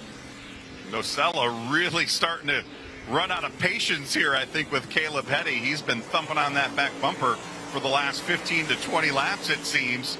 Not able to make the move, and we're quickly running out of time here, Adam. Already 30 laps in the books, just 20 yet to go. And Nocella sees those drivers in front of him driving off into the distance. He needs to get up and get past Caleb Heddy if he wants to drive up and gain some more positions before we're done here. Tour Type Modifieds with 20 laps remaining in this 50-lap event. A 100-lap race is on schedule next for the ASA Southern Super Series, their first point race of the season. That will be the final race of the night. It pays $10,000 to win, and 34 drivers scheduled to start that race, including some real good stout competitors as we watch Nocella. This time he goes to the outside. Will he try to drop under? He does. It doesn't work. Stays in line as that battle for 9th continues. Joey Coulter not able to close in at all on this battle for position. So these two going at it hasn't really slowed them down at all. Caleb Heddy in the 7NC car still able to hold on to the 9th spot, with Anthony Nocella still trying to find a way around. Matt Hirschman's lead has grown to almost 1.5 seconds at the front of the field. Patrick Emmerling, Eric Goodale, Anthony Bello, Ronnie Williams, the top 5. There is the leader. Right side of the screen, the 60 of Matt Hirschman. Working traffic, Meserve in the 45 drops to the low side. Couple more in front of the 60 of Hirschman. He'll go to the outside of them, down in 3 and 4. 15 laps to go, 35 down. Traffic is heavy in front of Hirschman. Look out. First time we've seen him stuck in lap traffic. Can Patrick Emmerling use this to his advantage? That looked to be the 46 car right there directly in front, who kind of dropped the anchor. The 71 now moving down to the inside as well. Justin Brown, the first of those to move to the inside lane. Emmerling not able to capitalize on that, though. He's got to work the traffic now. That's the problem for Emmerling. He sees Hirschman get caught up in it, then he gets caught up in it, and they're too wide right in front of him. So he's going to lose a lot of ground now, and Hirschman's going to be in for an easy cruise at the front of the field unless this race sees a yellow. 13 laps to go. Leading the way is Matt Hirschman, looking to make it 2 for 2 on the Tour Type Modified short 50-lap distance affairs. And he led for just, about a blink on Saturday night when it came to the NASCAR Whelen Modified Tour race. Unable to pick up a win that night, came to the front late in the event, and just didn't quite have the car to pull off the victory. Eric Goodale in the 58 coming to life here just as he did last night late in the race. And I believe right now the top 3 in the running order are exactly the way they came across the finish line last night. Hirschman the winner, Emmerling second, and I believe Goodale finished third. I have to double check my stat sheet right there, but Goodale ended up finishing 5th, but he was running up in the top 3. Coulter, remember, ended up getting the podium. He got shaken out on a restart late in the race. But Goodale about to maybe feel some pressure. Looks like Bello in the 179 and Ronnie Williams in the 50 starting to come to life here late in the race as well. 10 to go, Adam. A very fast pace Tour Type Modified feature now in the closing stages. Bello in 4th, outside pole sitter, where he has been basically solid in the 4th position since the start of the race. The 50 of Williams started 5th. He still runs 5th. There's Meserve moving over to the outside lane, allowing Emmerling by. Here comes Goodale. He will close on the 46 as well, 45, and moves to the inside lane. 2nd, 3rd, 4th, and 5th. They may be nose to tail by the end of this one, the way it's shaking down. And Ronnie Williams might pick up a couple spots. He's strong in the 50 car off of 2. Williams with a good run off at 2. He's all over the back bumper bar there of Bello through turns 3 and 4. Bello having a great run here tonight in that 179. Ooh, Ronnie Williams with the 4-wheel drift off of turn 4. Nose to tail, 4th and 5th up for grabs. 7 laps remain for Matt Hirschman. His lead at nearly 3 seconds now, 2.7 for that guy right there. The black and pink number 60 of Matt Hirschman, laying down some really fast laps. A champion 2 years in a row in the World Series. Hirschman didn't win the championship a year ago, but he was the 18, 20, and 21 champion. Numerous victories. Many of those have come in the long distance affairs on Friday night in the Richie Evans race. But it looks like all of a sudden he's got a car that can be fast on short. 35, 50, 76, 100, doesn't matter now for Matt Hirschman. He's been extremely good, maybe proving some point and making that number 60 car as fast as we would expect it to be in the long distance affairs. Matt Hirschman, 4 to go, and he's out front, dominant once again tonight. It's interesting because it's almost at will. Like he just turns it on and drives away from the field. Like he gapped him, almost by 2 seconds there in a matter of laps. And Hirschman, just an impressive performance here tonight. There's that battle for second. Patrick Emmerling now has a mirror full of Eric Goodale with just a couple of laps remaining this time around. Goodale coming to life here late in the race, and Emmerling starting to fade just a touch here as we quickly run out of laps. Just 2 to go this time around. Ralph Miller with the 2 to go signal at the flag stands. Hirschman out there cruising, a 2.6 second lead. 2nd and 3rd place battle goes on. Seeing the white flag this time will be that driver from Northampton, Pennsylvania. Matt Hirschman, 1 lap to go, looking to go back-to-back at the World Series. Hirschman clean and green down into turns 1 and 2. No pressure out back, nothing out the front. Off at turn 2, down the backstretch. Matt Hirschman for the final time into turns 3 and 4. Yet another World Series victory for Matt Hirschman in the 60. Checkered flag up. Hirschman your winner. Emmerling second. Goodale in third. Good run for Anthony Bello in the 179. Takes 4th. Ronnie Williams in 5th. Ripkema, Blewett, Roby, Nocella, and Hetty complete the top 10. And a race that goes flag to flag without any cautions. It was caution plagued one night ago for their 50-lap race. Tonight they turn it around and they go in the other direction without a slowdown at all. And that's the way Matt Hirschman would like it, because he was out front, dominant, didn't have to mess with any restarts. That would be the only thing that could have taken him out of contention tonight, because he is making some statements here the last 2 nights. He did not wait at all either. He jumped from 4th to 2nd on the first lap, waited another lap to move past Emmerling, and then just drove off into the distance in an absolutely dominant performance here tonight. So Matt Hirschman now 2 for 2 in these 50-lap sprint races for the Tour Type mods. 50 laps in the books. Matt Hirschman finds victory lane, usually pretty methodical in anything he does, including getting out of that race car to celebrate victory. I don't know that they could make it any better, and he knew it was good when he practiced today for 5 laps in that second session and when he qualified for his 1 lap that put him as top qualifier. Drew the 4, started outside of row number 2, and took the lead pretty early in this event to dominate his way to victory. Really cruised those last few laps. Lead went from about 2.8 seconds down to 2.3. One final race coming up. The super late models of the ASA Southern Super Series are lined up on pit road. There'll be some driver introductions, and then the Clyde Hart Memorial 100 coming our way as we send it down to victory lane and Jesse Punch.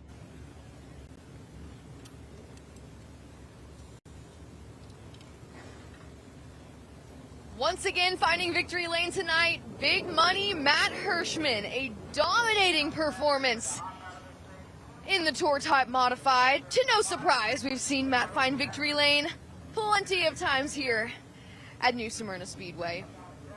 Adam, you said it, one of the most methodical drivers I've ever worked with here during the World Series.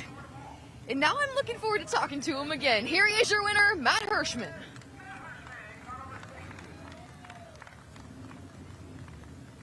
Matt, congratulations on the win once again this evening. Now, you knew you had a fast race car before you even took the green flag today. At what point during today were you confident you had this race won?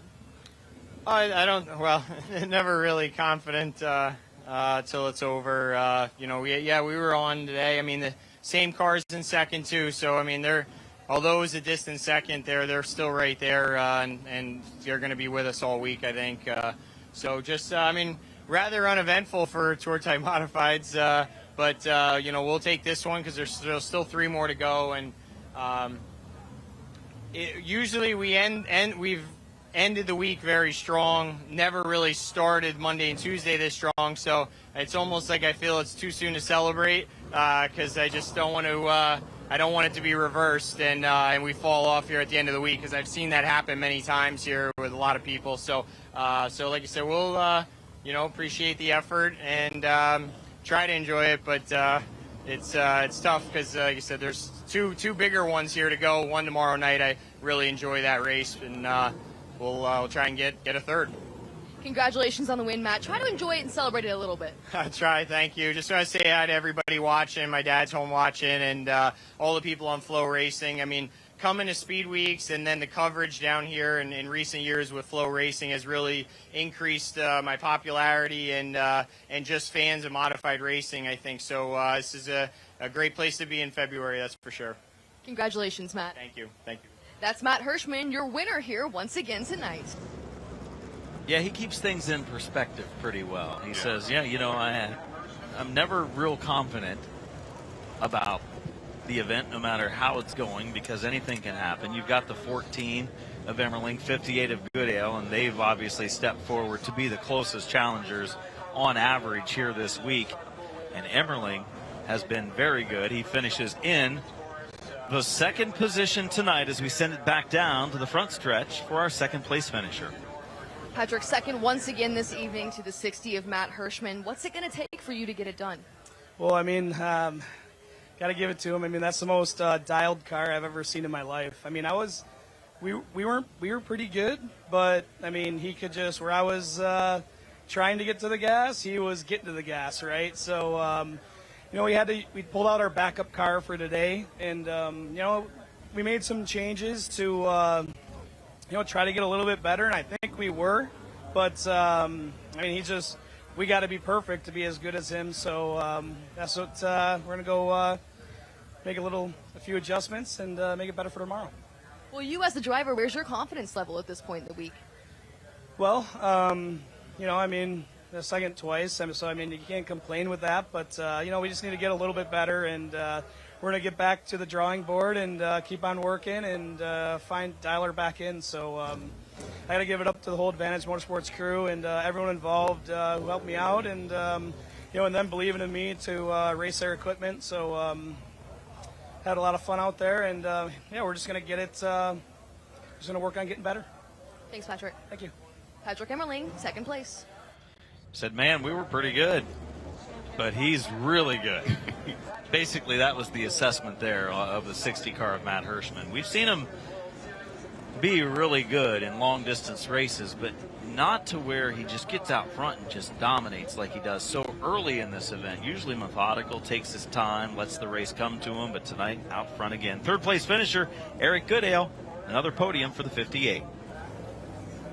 Eric on the podium again tonight. What's your biggest takeaway from this evening's run? We need to pick up a 10th to catch that 60 car. He's just, he's on rails, man. I felt like my car was pretty good tonight. I like the long distance, without cautions. We're usually one of the better cars there, over a 10-lap average. So it was a little disappointing to finish third. I thought that if the race went green to checker, we would be standing in victory lane. But just need a little bit more oomph behind us to catch him. And the 14 car's real fast this week. So I don't know. We'll regroup tomorrow, try to figure something out. We're off just a little bit. It's Eric Goodale, third place tonight. Not real disappointed. He thought if the race went flag to flag, he could maybe pull it off. It didn't work out that way, as Hirschman claims the win over Emmerling, Goodale, Bello, and Williams, the top 5. Ripcom is 6th, Blewett 7th, Roby 8th, Nocella and Hetty rounding out the top 10. The big one for the night, the ASA Southern Super Series. Up next, the Clyde Hart Memorial 100 coming our way on Flow Racing. Never before in the 70-year history of Five Flag Speedway has a season opener been anything quite like this.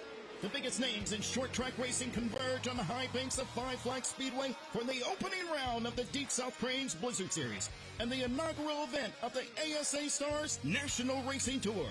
The biggest stars, the fastest cars. It's the Sunshine State 200 for super late models, March 10th and 11th.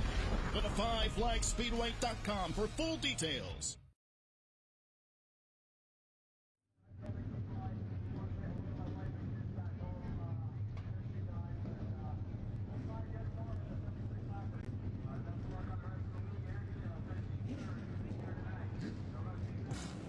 .100 laps of action now on tap here at New Smyrna Speedway for night 5 of the World Series of Asphalt Stock Car Racing. This is the ASA Southern Super Series and the Clyde Hart Memorial 100. It is the point opener for the series this year. They've had a race, a co-sanctioned event at Watermelon Capital Speedway in Cordele, Georgia for Speedfest, an exciting affair that saw Bubba Pollard claim the win. But it was a non-points race. This one will count for points for the Southern Super Series, and we'll have driver introductions coming up. Charlie and I will talk about the starters in our field. It's a good field. 34 drivers on the entry list for tonight's event, and what should be an outstanding race. Some of the biggest names in super late model racing across the country here tonight for this one, Adam, in addition to many of the names that we see here on a regular basis throughout the course of the World Series. And in addition to that, we've got a couple of NASCAR stars who have transitioned over into the super late model world here that will join us tonight. Of course, one of them, William Byron, won here last night. Another, Johnny Sauter, a former NASCAR Craftsman Truck Series champion. He himself is the 2001 ASA National Tour champion. He's in action here tonight as well. A very, very stacked lineup of 34 drivers lining up now on the front straightaway for 100 laps of green flag action. This should be one of the better races of the week. Taking a look at the qualifying from earlier today, maybe a little bit of a surprise top qualifier, Jake Finch, setting fast time in the 51 with a 17.794, and he did it convincingly over William Sawalich and Gio Ruggiero, a couple of the Donnie Wilson Motorsports cars in second and third. James Lynch, that's another surprise, comes from the upper Midwest in the 76 car, qualified fourth.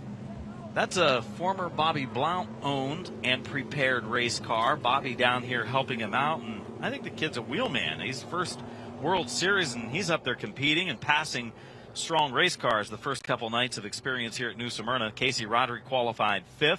Bubba Pollard qualified 6th. Stephen Nasse was 7th. Bobby Good was 8th, and the top 8 means a lot because that put them in the redraw. So then they redrew, and James Lynch, who was 4th quick in qualifying, that blue car, drew the number 1. He was the lucky man. He got the pole. And Bubba Pollard is pretty lucky, too. He drew the number 2 and starts alongside in row number 1. Row number 2, you see the 27 of Bobby Good and the 51 of Stephen Nasse. There's 3 of the drivers that could be in contention tonight. On the right is Connor Jones. In the middle, William Byron, the NASCAR Cup star. And on the left, Derek Griffith. So you got 3 drivers with big futures ahead of them. Of course, Connor Jones on the right wearing the number 66 hat. That deal with Thor Sport Racing to drive their number 66 truck announced here yesterday. Of course, William Byron, yesterday's winner, already a superstar in the Cup Series. And Derek Griffith, who has done very well for himself in his limited starts in the NASCAR Xfinity Series. A lot of potential there. And how about these guys as well? Jake Finch, our quick qualifier tonight, as you said. Yeah, what is the combined age? I'm going to guarantee you add all 3 of those drivers up and it's still not as old as me, for sure. Yeah, very young. William Sawalich to the right there and Giro Ruggiero to the left. A couple of the Donnie Wilson Motorsports teammates. I think Jake Finch is the old man in that group. What is he, like 18, 17, yeah. And, of course, Jake Finch, what a great story, a driver from Panama City, Florida. His father, of course, James Finch, who owned super late models for Jeff Purvis back in the day. And, boy, did they have just a ton of success everywhere they raced. Didn't matter if it was a late model, if it was in the ARCA Series, if it was in the NASCAR Busch Series. They won everywhere together. There's Matt Craig. And Justin Kreider there talking things over. Matt Craig, the winner of the All-American 400 at Nashville just a couple of years ago. He's struggled a little bit this week in the 2 super late model races he's been in, making pit stops. He's a World Series rookie, finished 19th and 20th, just trying to get that car into the racetrack. Governor Cup winner and an All-American 400 winner, but struggling so far this year. As there's the 99 car, Johnny Sauter, another one of the big names in the field. Sauter, former ASA National Tour champion back in 2001. I had a chance to talk to Johnny earlier in the pits, and he's excited about the ASA Stars National Tour. I don't think he can make it to the March 11th opener, but he's planning on running quite a few of those races as his schedule allows during the course of 2023. And anybody who has been around super late model racing for a long time kind of recognizes the stripes on the side of that car. Richie Waters preparing that number 99 car. Of course, it's interesting that it's 99 because Johnny's number traditionally is number 5. Richie's number traditionally is number 5. I think they threw everybody a curveball here tonight coming out with that 99. There's Stuart Friesen going to hop in behind the wheel of that number 1 car here tonight. Stuart, of course, a super dirt car, big block modified ace up in the Northeast. Also a Craftsman Truck Series winner in his own right.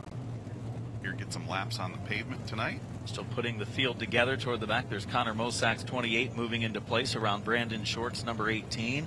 Hunter Robbins in the red 18. Not sure that his car was up to speed in qualifying. It seemed like it might have been having some issues there.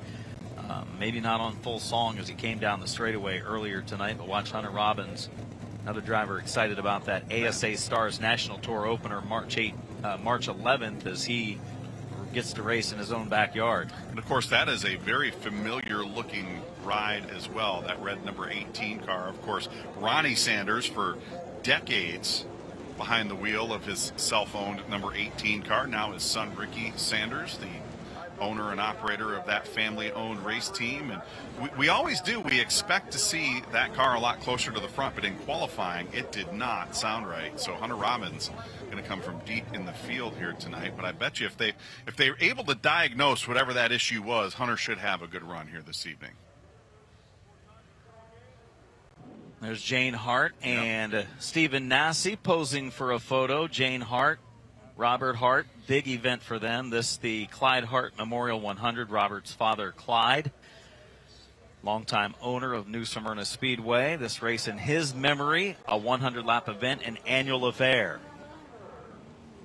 I spent some time with Jane up here in the tower the other night as we were getting ready to kick off the week on practice day. Always good to share a little bit of time with the Hart family. Just tremendous supporters of stock car racing and motorsports in general down here in central coastal Florida, and good to have a few minutes to spend with those folks. Casey Roderick there, standing talking to car owner Anthony Campy.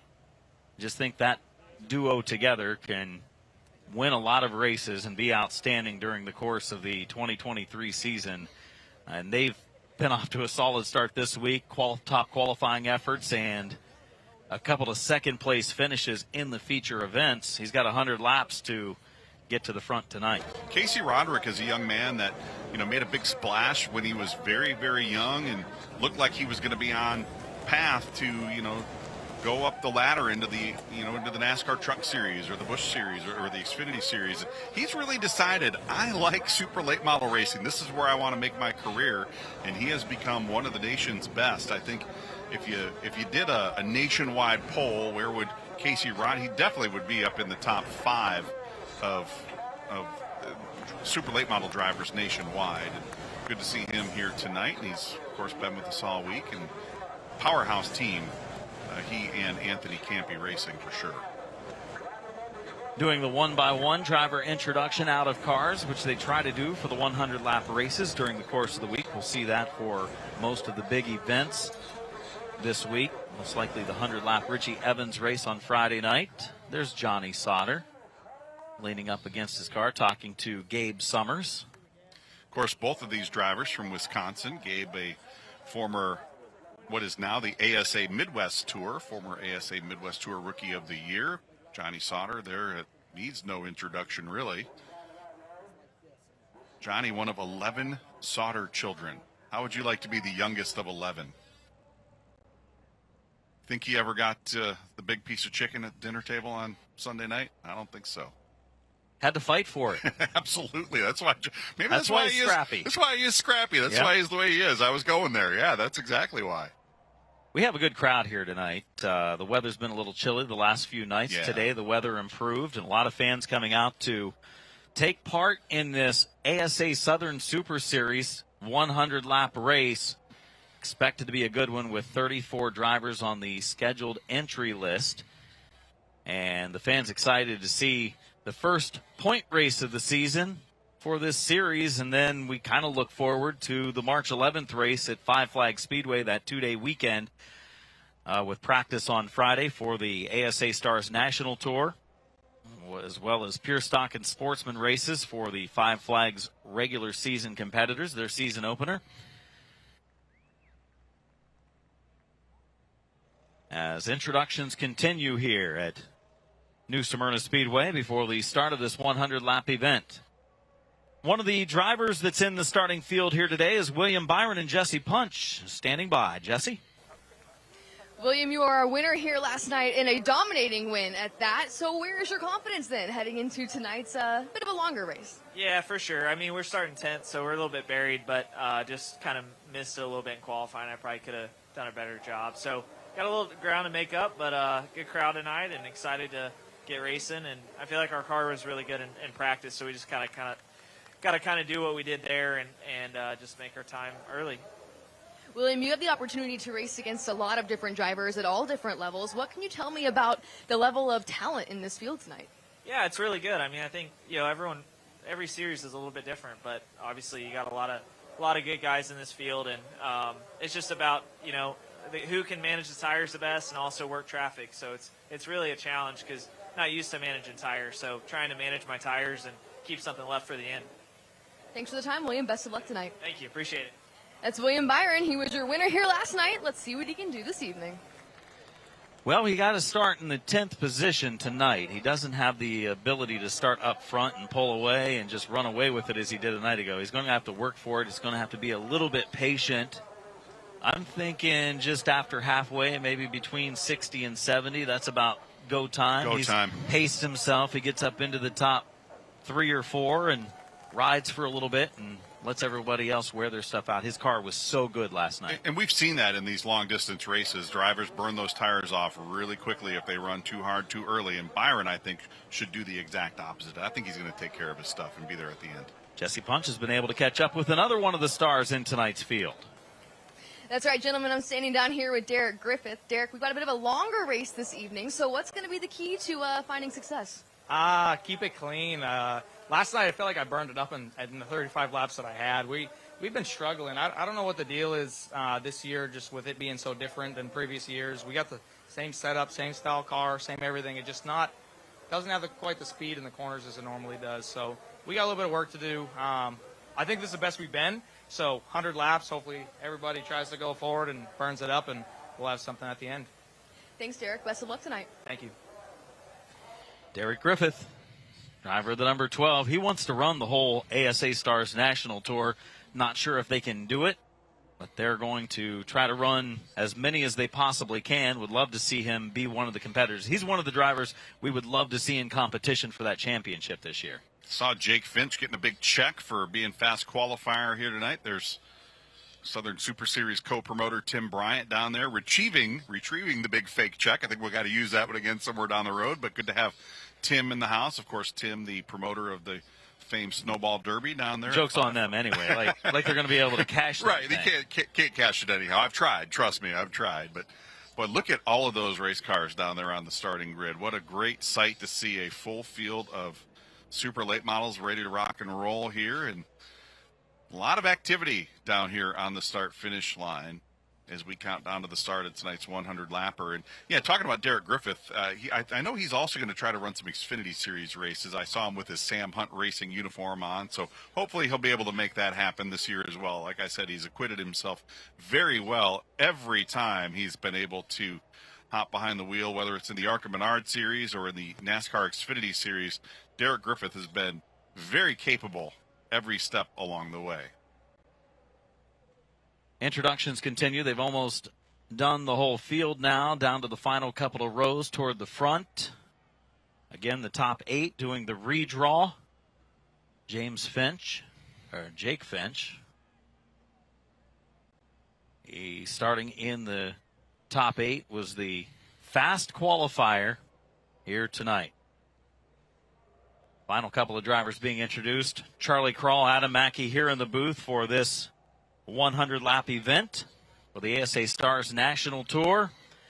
There will be, in this long-distance race, some drivers heading toward the front early, then they fade later in the event, and there'll be some drivers that will just pace themselves. And all of a sudden, when it's time to pounce, they will head to the front of the field. So you're saying we're going to see some Mike Eddies and we're going to see some Bob Senekers. Mike Eddy's going to go right away, right? Bob Right. Seneker's going to pace himself.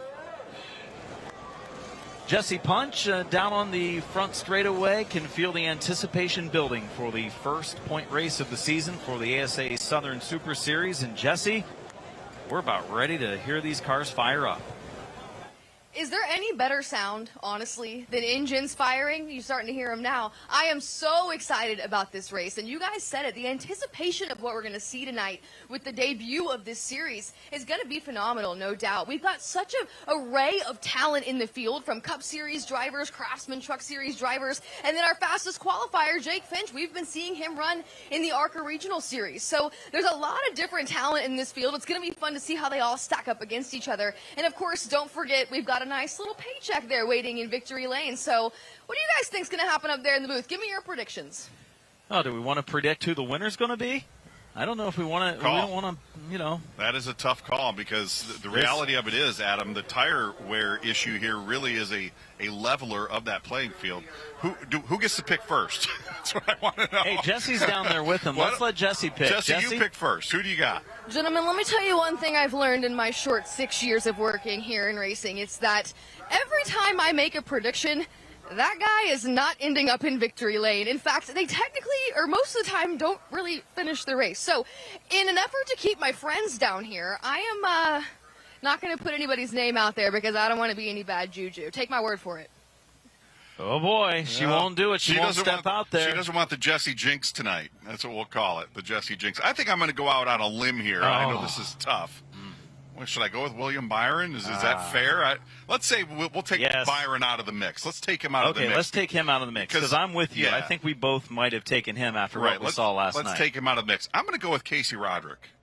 I like what I've seen out of him this week. Yeah. He's been strong. 2 second-place finishes.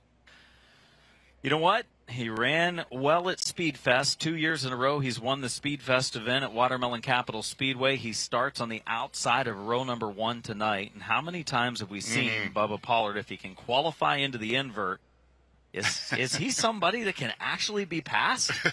I don't think so. So I'm going to go with Bubba Pollard. He starts in position number 2 here. I don't know that I've ever seen Bubba Pollard get passed now that you mention it. That's a pretty good pick. Yeah, this is good. And I actually like the way we do the redraw here because it kind of shakes things up a little bit. You can't count on that guaranteed if I qualify here and they do this, I'm going to start here kind of deal. I really like that. And Bubba had a great draw. He's going to be outside the front row, like you said. And if he gets that jump on the start, he could be one to beat for sure. Pole sitter of this event, the 74 car, 76 car of James Lynch. That's him right there. James Lynch, a young driver from Illinois, making the trip to the World Series for the first time in his career, and he's been pretty doggone solid. The first couple of nights, 14th and 9th. Last night kind of got boxed in, lost some positions in the outside lane, but was racy. Now he starts on the front row here tonight. So things are going his way so far in the World Series, and James Lynch starts from the pole. You know, since we made our predictions, my phone is lighting up here. Why don't we do this? Why don't we have everybody tweet at Flow Racing? Let us know what your picks are for tonight. I think this is going to be a good one. Share your thoughts on social media. Let us know who you think it's going to be, and we'll see who's right at the end of 100 laps here this evening. I think Bubba's going to be tough. Of course, my pick, Casey Roderick. William Byron could be the guy to drive through the field. And the reality of it is, Adam, it could be any one of 10 or 12 different guys here tonight. This is a stacked starting lineup. Final preparations, drivers getting buckled in. You see most of the crew members have walked away from the cars. Some of the last ones to be buckling in, Stephen Nasse, Jake Finch. Looks like Casey Roderick's ready to go. Looks like 2 drivers still finishing the buckling up process at this point, and then they will be ready to fire the cars on our front straightaway for a 100-lap event for the ASA Southern Super Series. Of course, this past offseason, the ASA Southern Super Series, the ASA Midwest Tour, the ASA CRA Super Series kind of all coming together as one. And they're the regional tours for what is the ASA Stars National Tour. 10 of those races this season will be national events with big payouts, more laps, $20,000 to win at the opener on Saturday, March 11th. Make plans to be there for the opener at Five Flag Speedway in Pensacola, March 10th and 11th. And really, Adam, what I like about this is all of the short tracks that I would love to go see a late model race at are on that national tour schedule. You've got Winchester, Nashville, Slinger, Madison, Hickory, North Wilkesboro, Anderson Speedway in Indiana, the Redbud. One of the cool, that is the racetrack that Dick Trickle said, it's like flying jet fighters in the gymnasium. If you've never been to Anderson, go check it out. Just every cool racetrack in the country on that schedule. I can't wait to get it started. As they get ready to fire the cars up down on the front straightaway, the fans are going to give the command. They have done just that. The engines fire on the front straightaway. There's Bubba Pollard, outside pole sitter in the 26 car. What a field. You know, our Speedfest field just a few weeks ago in Cordele, Georgia, was what, around 30 super late models? And if you looked at the entry list, though it's not 50 or 60 like the Snowball Derby, it is many of those same drivers. We had 20 drivers in that field that would be some of the favorites at the Derby. And I think you see almost the same type of starting lineup here tonight. Of course, we've got some of the regulars who are running with us each and every night here throughout the course of the World Series. You've got youngsters like a Connor Jones, who is just now starting to dip his feet into super late model racing. But and how about James Lynch, a guy who's very young in his super late model career, but every other driver on this screen right now is a winner or a champion somewhere. Here's what I love about it. Super late model racing for a little while got to be one of those, you couldn't recognize a lot of the names and drivers in the field. The fans couldn't because they were young kids each year. They might race 1 or 2 years and then they would move up, which is great, except you didn't have the veterans. Well, you look here on the front row, you've got Bubba Pollard. He's been racing super late models forever. Row 2, you've got Bobby Good, a veteran. You've got Stephen Nasse, who's a veteran. You've got Casey Roderick, a veteran. Jake Finch, who's been in super late model racing now for 2 or 3 years. We've seen him quite a bit. William Byron, who we've seen a lot of. Gabe Summers, who we've seen a lot of down here. You start to see some of these faces that are becoming Derek Griffith in the 12. Those are drivers that are super late model racers. Matt Craig in the 54. That's what we need. You know, the guys to stick around for a little while. If they don't make it to NASCAR, you know, some of these young kids, obviously the goal for William Sawalich and Gio Ruggiero, Connor Jones, some of those young kids right there is to make it to the next level. Jake Finch too. But the guys that don't, stay with us, please. Race as much as you can in super late model competition. A guy like Stephen Nasse, I'm sure the goal was to keep moving up through the ranks to the top. But he loves racing super late models and pro late models, and he comes to all the big events. We love that. And that's what was great about that original iteration of the ASA, and that's what we're trying to bring back now as we revitalize that ASA brand, is it gave those drivers, the Mike Eddies, the Bob Senekers, the Dick Trickles, the Butch Millers of the world, it gave them a place that they could go and race. Now, some of those drivers did dip their toes in the NASCAR world back in the 70s, 80s, and 90s and said, you know what, that's just not for me. I want to be a short track racer. I want to race on short tracks for a living. And this is what this is going to, that's the intention here. We're going to give these drivers a place where they can come and race on short tracks for a living. And we have seen a tremendous response to it here in the very early months of this process, and it's exciting to see, and it's exciting to be a part of it, and we look forward to seeing it grow throughout 2023 and beyond. And the first 2 races, Speedfest and here tonight at New Smyrna Speedway, have had tremendous response from teams and drivers and fans, and we should be in for a very good season if you're a fan of super late model racing. I want to compare it a little bit to Lucas Oil late models over the years when it comes to dirt racing or the World of Outlaw late models.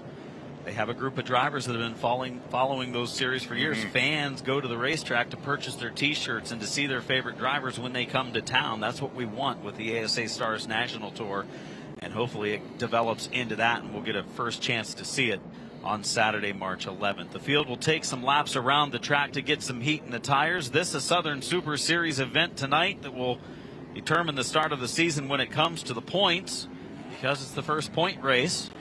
Bubba Pollard's going to probably control that pace here. James Lynch. You think there's any jitters for a young man racing very few late model races in his career, and now he starts alongside one of the best ever to do it, Bubba Pollard. Bobby Good and Stephen Nasse back there in row 2. Casey Roderick to the inside, William Sawalich to the outside there in row 3. Loaded with talent. You look at a night ago, and in the regular World Series week of racing, last night, a 35-lap event, look at the crowd. Very packed in tight over the top 2/3 of the grandstand. Seats a lot of people here at New Smyrna Speedway. But you looked at Stephen Nasse and Bubba Pollard, they qualified 15th and 16th in a regular night of racing, a 35-lap feature last night here, and they obviously, it helped them out. They got fine-tuned because they made the invert tonight. Last night, they were far from making the invert. I talked to Stephen Nasse a little bit earlier this afternoon and said, hey, man, you guys have been on it the last year or so. And he said, yeah, but it's been tough to start this year. You cannot sit still. You've got to always be working on something. And what we've been working on hadn't really been working for us so far this year. But we've got a good car tonight. We just need to be there at the end. And Nasse is a charger. He is one of those Mike Eddy types where he is going to get out there and drop the hammer as we wave here at the race fans and drivers waving back at him. 2 to go this time around, Adam. Should be a very intense start to this one. Final race of the night on night 5 of the World Series. We'll be back in action for Wednesday, Thursday, Friday, and Saturday. About a special event each night to take us through the rest of the week. We'll determine champions as we go as well. Tomorrow night's action features pro late models, Florida modifieds back tomorrow night, super late models, and rounding out our Wednesday night program, the John Blewett III Memorial 76 lapper for the tour type modifieds. 4 features tomorrow night. The special is the tour type race. Dan Spence, chief starter, used to be a chief starter and official for the ASA National Tour. He gives them the 1 to go signal. Next time in turn number 4, we will come to green. Dan Spence, also the longtime race director for the Snowball Derby and the Five Flags Speedway. Bubba Pollard and James Lynch on the front row as you see the field filing underneath our camera down in turn 1. Stephen Nasse, Bobby Good, Jake Finch, Casey Roderick, William Sawalich, Gio Ruggiero, William Byron, and Connor Jones, your top 10. Adam Pace cars pulling off. We are coming to green here at New Smyrna Speedway.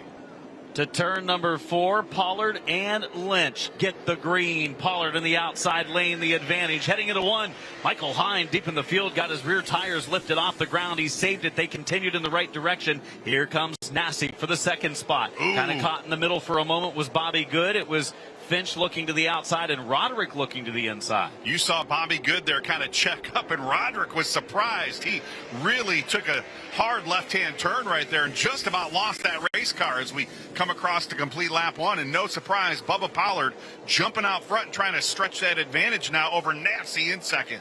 Casey Roderick's been so fast with that Anthony Campy Racing number 18 as those two hooked up at the Derby, then at Speedfest, then here this week.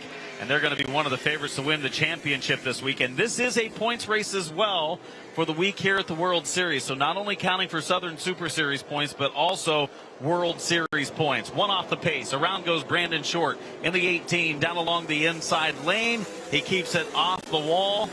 And the yellow will wave for the first time with 2 laps completed. Ohio driver Brandon Short in the 18 brings out our first yellow. Wasn't his fault. I think it was an accordion deal, and he was caught in the middle of it and got turned around. I saw Chris Wright in the 0-2 car. He was well off the pace. He might have just gotten out of the groove and checked up, and that didn't really leave Bobby Good any options, and I think he kind of spun there to avoid. But that does indeed put us under the caution for the first time tonight, and that's going to let everybody kind of catch a breath. You know, there was a lot of anticipation, a lot of intensity on that initial start. So we'll let everybody get their breath back and get that heart rate back under control, and we'll try again here for the next 98 laps. Brandon Short, as we look at the Flow Racing replay, we slow it down, and coming off of 2, you see the 0-2 of Chris Wright somehow saving it. Billy Van Meter gets by Hunter Robbins and Brandon Short as they all check up. The 54 in front of him, Tommy Catalano, checks up, and he just couldn't quite get checked up in time. I think Brandon decided he was going, yeah, there's Chris Wright breaking loose right there, and the 54 of Catalano checked up, and Brandon decided, I'm not going to rear end him. I'm carrying too much speed here. So he just cranked it to the left and spun out to keep from hitting anybody, but that does indeed put us under the caution flag for the first time tonight. Brandon Short, a Brook Park, Ohio driver, 22 years old, races mostly in the state of Ohio. Outlaw Late Models is kind of what he's done most of his racing in the last couple of years. Midvale Speedway, where he has picked up a number of feature wins in recent seasons, and some of the other one-off races and outlaw racing in the state. But he's got the template car down here to compete some this week, looking for a good run tonight. Starts a little on the rough side, but he saved the race car and restart from the tail. We're going to get ready to double it up here with the choose rule in the front straightaway. Of course, Brook Park, Ohio, in the Cleveland area, home of another old ASA veteran from back in the day, Kent Stauffer, another one of those guys that made a career of racing in the old ASA National Tour. Let's number see who 43 goes. car? No, he was number 90. Okay, Kent Stauffer ran 90. The number 90, yeah. Let's see who goes where on this choose. Bubba Pollard, no surprise, to the outside. Nasse going to line up to the inside. Looks like Bobby Good to the inside of row 2 alongside Lynch to the outside. Jake Finch down to the inside of row 3. Roderick to the outside. William Byron picking up some positions on those first couple of laps. He started outside the top 10. He's going to restart 7th. William Sawalich to the outside of row 4. There's Derek Griffith. Griffith also started outside the top 10. He's already worked his way up to 9th. Gio Ruggiero rounding out the top 10 here as we get the 1 to go signal this time around. 98 laps to go. Still a long way to go here tonight, Adam. Bubba Pollard chooses the outside. Stephen Nasse. They have a little history because they've been two of the best super late model drivers over the last 5 years, and Pollard even longer than that. Remember, some of the history came at Speedfest just a few years ago. Some of the other history came at the Snowflake. Snowflake, Snowball, you name it. These two have had some history over the years. None recently. Yes, thankfully. I think it's a little too early for there to be some right now, but if these two are in close quarters with 98 laps completed, could be another story. Working our way off of turn 4, Dan Spence puts the green flag back in the air. Let's see what happens down into 1. Bubba Pollard with the jump on the brake. Nasse still down on the inside. Nasse's car down along the bottom lane, bottoms out a little bit early in this race. Roderick checks up coming off the corner, slipped up in the outside lane. Pollard goes out front and leads. Nasse drops in line. Bobby Good takes 3rd. James Lynch to 4th. Here comes top qualifier Jake Finch to the low side. Finch with a good run here in the early going in the 51 car to the inside of James Lynch, side by side. Here comes William Byron. He's to the inside of Casey Roderick. We expected the 24 car to be good, but we thought maybe he'd be a little more patient. But right now, William Byron on the charge in that 24. William Byron so dominant last night in his super late model first start of the week, and we knew he'd be good tonight. He didn't qualify as well as we would have expected. Missed the top 8 for the invert car. Looks racy early, but they're side by side in front of him. Lower right of the screen, Jake Finch on the inside, trying to take the 4th spot away from James Lynch. Looks like they might have knocked fenders there. A little puff of smoke between the 51 and the 76. That's not what William Byron wants to see. He doesn't want to have any type of contact between those race cars in front of him at this point in the race. Lynch a little wiggle there through turn 4. He's going to give up that spot to William Byron down into turn 1 in the battle for the lead. Top left of your screen, 2 car lengths the gap between Bubba Pollard and Stephen Nasse. The 2 pulling away from Bobby Good, but Good, one of the veterans here, having a nice run on the lower right. Casey Roderick struggling a little bit early. The 18 car washes up the track. William Sawalich takes the spot. Roderick back to the 8th position now. And Roderick started in the 5th spot. So it's a struggle early for Casey Roderick. I think they expect the track to tighten up as it cools during the night. It looks like he still on the free side. Roderick has been really good in those 35-lap sprint races, but that car has been a little slow to come in. I think if that car had been a little quicker, a little earlier in the night, he would have been a contender for a win one of those evenings. But in any case, that car not quite handling the way he wants it, and we do have caution. Nick Noggle in the 08 and Chris Wright in the 02 coming together down in turn 2. Second caution of the race, 8 laps now completed. Nicholas Noggle in the 08 from Dartmouth, Nova Scotia, one of our Canadian representatives during the World Series this week, and Chris Wright in the 02 car joining him down there. It's been sort of a struggle for Chris Wright so far this week, but logging laps, changing fenders. He's gone through a couple body panels this week. That car started all black earlier in the week, and it's slowly transforming into a white car, so it indeed has been a tough couple of days for Chris Wright so far. Of course, Chris going to run for Young's Motorsports full-time in the NASCAR Craftsman Truck Series here in 2023, just getting some extra laps, kind of making the transition from road racing into oval track racing, so any chance he can get to come out and make some laps on a circle track, he's going to do it, and still just having a hard time finding the handle on that car here this weekend. Bubba Pollard leads the way. Stephen Nasse runs in second. Bobby Good having a nice run in the 27. We don't see Bobby Good compete much with the Southern Super Series or any of the touring events. Of course, they come to his home track here. Lake Mary, Florida driver, 37 years of age, had made 16 starts in the World Series coming in. He's won some big events. Bobby Good running 3rd right now with the big dogs of the ASA Southern Super Series. Jake Finch, top qualifier, having a nice run in 4th. And William Byron moving up into 5th already from the 10th starting position, Charlie. It's not taking him long to inch forward. I said that after halfway he might be up there battling for the lead. Could it be sooner? I think the key to it, and we don't know this because we're not on the radio with him at this point, but the key to it is he able to make those passes without overextending the race car? Now, you have to anticipate that someone with Williams' skill level and level of experience, he's not going to overextend that race car too early. But in any case, as fast as he was last night, you kind of expect that qualifying lap was a little bit of a fluke for him to be outside of the top 10. A good race car, a good driver, and I don't think I haven't seen him do anything like kicking the car sideways and thrashing it through traffic. So I think even if he does work his way up before that halfway point, I think he's going to be in pretty good position for that late race charge. I feel like he wasn't overdriving the car last night, and he was able to get out to a sizable lead and kept adding to it. So if the car's that good, and here he's going to take the outside, so he'll restart in 6th. Lynch will restart in 5th as they all fall in line using the choose arrow back there. 8 laps down. Haven't seen these drivers on a long green flag run yet. Could it be coming up? Last restart with 2 laps in, Bubba Pollard pulled out front. 51 of Stephen Nasse challenged to the low side for about a lap.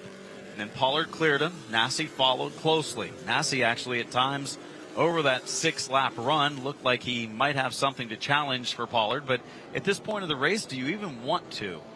Maybe not necessary. If your car is better than the 26 now, then there's a good chance it's going to be better in 50 laps. And that gap may grow a little bit to where it's going to be easier to make the pass late in the race. Absolutely. The asphalt here at New Smyrna Speedway is not the smoothest.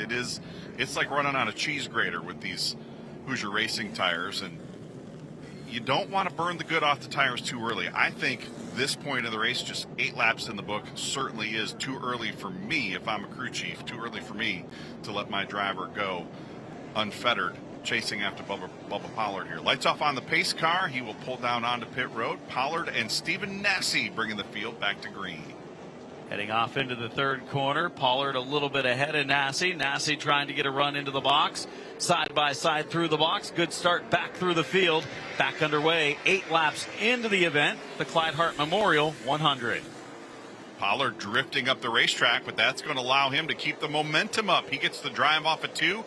Takes the lead. Bobby Good in that outside groove. He's working hard to the outside of Jake Finch. The battle on for 3rd. Bobby Good maybe losing some ground in the outside lane. Finch trying to take the position. Good up the track a little bit going into 1 and 2. We'll get a good run off the 2nd corner, though, and Byron trying to come along with them. Casey Roderick back there trying to use the outside lane as well. Now drops into line. But 3rd, 4th, and 5th, the battle to watch. Byron looks like he believes Bobby Good's going to come out on top of this battle before position. He wouldn't be following him if he didn't, but now falls back just about a couple of car lengths as they continue to battle for that 3rd position. William Sawalich in the 2 car in the mix, just kind of waiting for this to shake itself out. Ooh, Bobby Good way sideways off of turn 4 right there. 11 laps down, 89 to go. Finch trying the best he can to get around Bobby Good for the 3rd position, but yet doing it while trying to be patient as well. Now he will get in line. We'll see if Byron, I thought he was going to get right underneath the rear bumper of Finch and maybe move him over, but he checked up just in time. They keep it clean. Almost fuel cell deep right there. Byron really had to check up as Jake Finch got a little out of shape there through the corner. Here comes Byron. That car is hooked up again, right down on the bottom of turns 3 and 4, the yellow line. You saw Roderick get up nearly into the wall there. Thought he might have caught a piece of the wall right there. That car certainly not handling the way Casey Roderick anticipated it would here in the early going, but still a long way, 87 laps yet to go. And again, William Byron putting a lot of pressure on Jake Finch. This is the battle for 4th, 5th, and 6th on the racetrack. Looking as if we might have our longest green flag run of the race right here. The previous was 6. We're about that right now. Nose to tail, William Byron in the 24 still challenges as we watch the cars fly by the front straightaway. 15 laps in the books. Bubba Pollard leading the way. Saw a car to the top of the racetrack there in turn 4, well off the pace as Byron continuing to go to battle with Jake Finch for position. And just as I saw, That is Stuart Friesen off the pace, and that's going to put us under the caution flag. With 85 laps to go, Stuart having some problems in the number 1 car. Friesen losing power or slowing to get a yellow to head to the pits. Nonetheless, that's where he will be heading most likely. 15 laps now completed with Bubba Pollard still controlling the pace, and a half-second lead build up on Stephen Nasse when the yellow flag waved. And seeing these two run at the front of the field right now after what we saw last night, maybe a little bit of a surprise. Yeah, they were not contenders to win yesterday. As you said, they qualified well outside the top 12. But I also have a feeling coming here yesterday, more of a recon mission for both of these drivers. It was and a test. To come out and compete to win. They wanted, and sometimes part of testing is, let's try something that we don't really think this is going to work, but it might. You know, testing, oh, look at that, the right front wheel on Stuart Friesen's car, certainly not the way that it should be. Could be a ball joint issue, could be a control arm issue down there, but in any case, they are going to go under the hood. But yeah, part of testing is finding out what doesn't work, and I think they found that out yesterday on both the 26 and the 51 cars. Those cars both look really, really good. Well, they did not put the hood pins back in the number 1 Todd Stone machine of Stuart Friesen, so they're choosing here, inside, outside. Pollard goes high, going to the inside is Nasse.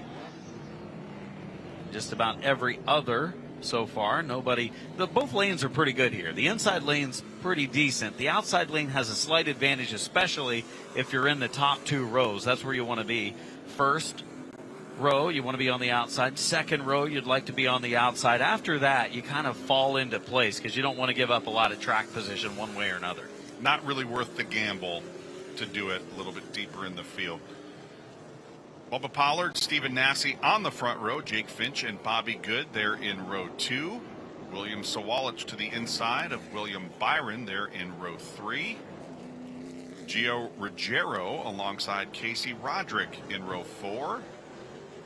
See all the drivers shaking the cars back and forth, trying to get the rubber off the tires, and that's one of the things that Bubba Pollard talked about earlier today when I had a word with him. He said it's so hard with the modifieds here and their tires. He says they kind of mess everything up for what we try to do with our setup and our cars. The track changes so much throughout the day, and they add more rubber, and it's a soft tire that they fight through, but it seems like they've been able to adjust now as we get ready for the restart.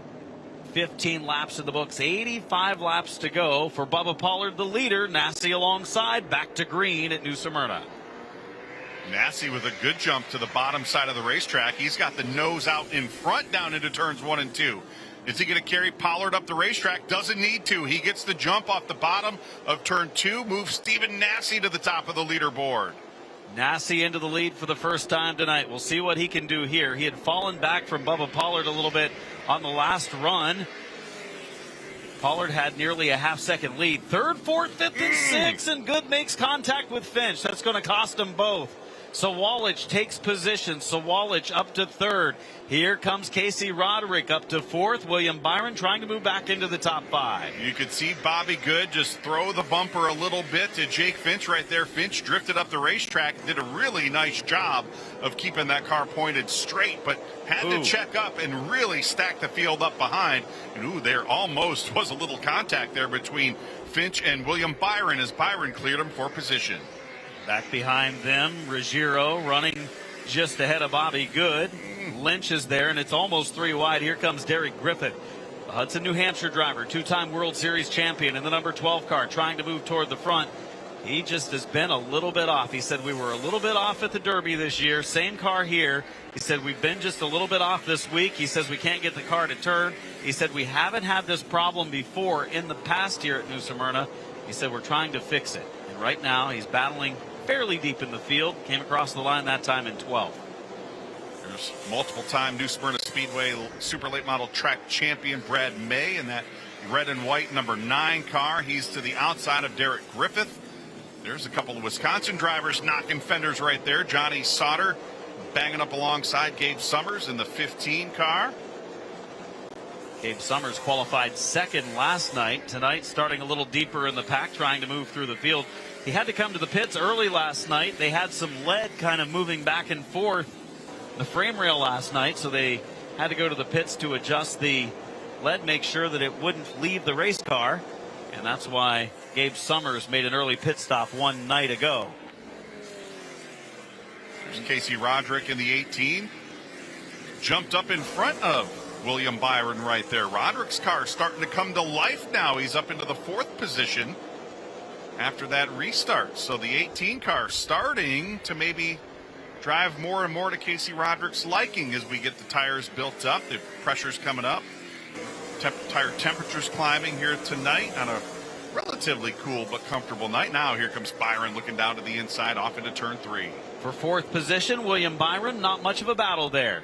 It's over already as William Byron moves into the 4th position, his highest spot in the running order since the start of this race.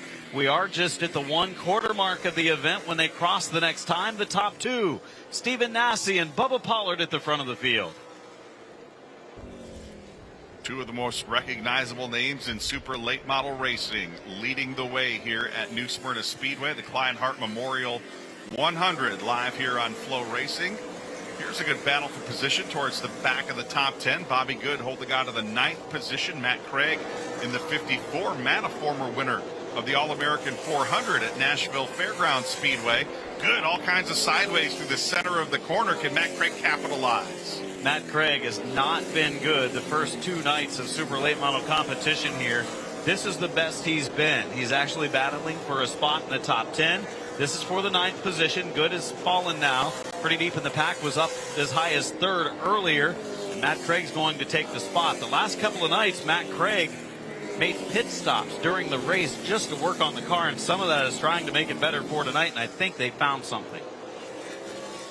Jumping up back to the front of the field, Nasse continuing to show the way. Bubba Pollard lurking just 4 or 5 car lengths off the back bumper of that number 51 car. Again, still early in the going, 72 laps remaining. No need for Bubba to overextend that race car at this point. Stephen Nasse had a miserable speed fest, had problems with the pro late model. They elected not to start the race at Cordele. And then the super late model, they fell out of the event thinking that they bent something early in the race with some contact that took place, and they kept cutting down tires. But here, he is strong early. Here's Connor Jones, followed closely by Johnny Sauter. Hunter Robbins trying to make his way through the field. Connor Jones currently in the 44 car, running 14th. Already a 2-time winner this week in the pro late model division here at the World Series. Dipping his toes into super late model competition for the first time. Oh, I love seeing the flames belching out of the side of these super late models here at New Smyrna Speedway. Johnny Sauter throwing some flames every time he rolls out of the throttle. As we jump back up into the top 10, here comes Bobby Good trying to hold on to that 10th spot. Derek Griffith putting some pressure on him. Gabe Summers following Griffith. There's drivers from all over the country. The 27 car right here in Florida, the 12 from the Northeast, the 15 from the upper Midwest. Nice to see those 3 battling it out now for the 11th position. Good, Griffith and Summers. Yeah, I said that was the battle for 10th. Didn't see Brad May had snuck around that group. So a good run for Brad here in the early going as we see a battle for 3rd starting to brew. Here's William Sawalich with a mirror full of William Byron down into turns 1 and 2. Both clear the lap car of Weaver and working their way down the backstretch, but Sawalich has had a good night so far here tonight. Looking for a little more after a couple of runner-up finishes here earlier in the week. Yes, Sawalich has been very good here early this week. Yet to find victory lane, but Sawalich right now having the 24 car of Byron all over him. Sawalich actually did win on opening night for the super late models, right. Then 3rd. So an average finish of second. As William Byron follows in the tire tracks of Sawalich, and Byron methodically making his way there. He's up to 4th, just about ready to go after 3rd place. Still 65 laps to go. We'll see a lot of William Sawalich here on Flow Racing throughout 2023. He will run a lot of ARCA Menards East and West races for Joe Gibbs Racing here in 2023. All of those races live here on Flow. As we see Matt Craig looking to the inside of James Lynch. The battle on for 8th and 9th. Lynch fell back from his pole starting position, but has settled in since then, kind of getting a little bit of a rhythm for the young driver, making his first World Series appearance. He follows Ruggiero in the 22. Ruggiero, one of the drivers, is going to make all 10 starts in the ASA Stars National Tour when that opens up March 11th. Right now, Craig trying to move up in the 54, following closely the 76 of Lynch for the 8th position during this Clyde Hart Memorial 100. Good long green flag run here. Now 38, make it 39 laps in the books this time around. When Stephen Nasse crosses the stripe next time, the battle on for 8 and 9. James Lynch. See a little wheel mark there to the door of that beautiful blue and green number 76. Physical here in the early going. Saw a couple of times we saw Craig catch a fender to the door there. Now here comes Byron looking to the inside of William Sawalich. The battle for third off of 4. Ooh, Sawalich going to use the lap car as a pick. Good decision by Byron, trying not to stick it in there and take a chance. He can regroup.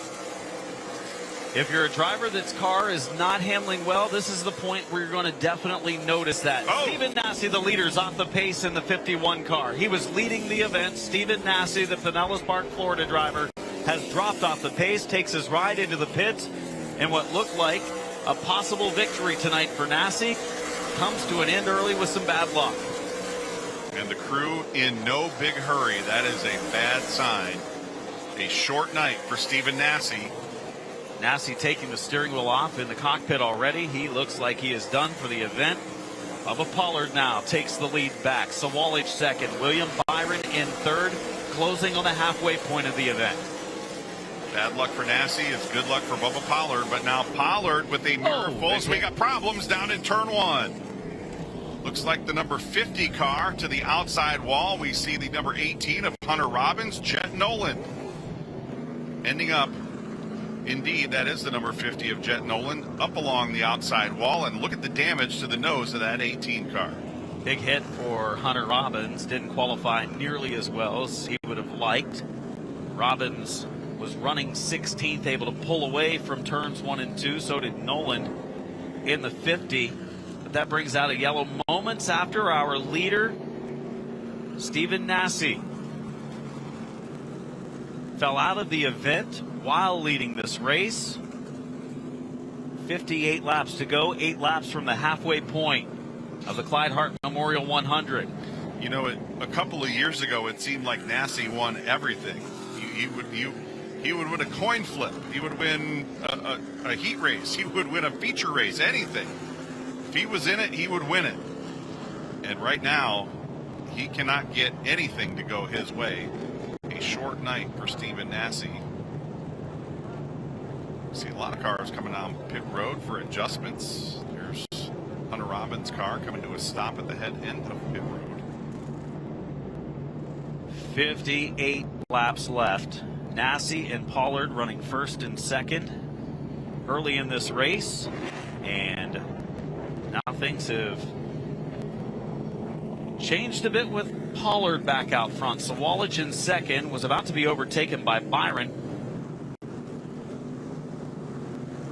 And William Byron in the 24 car in the third spot.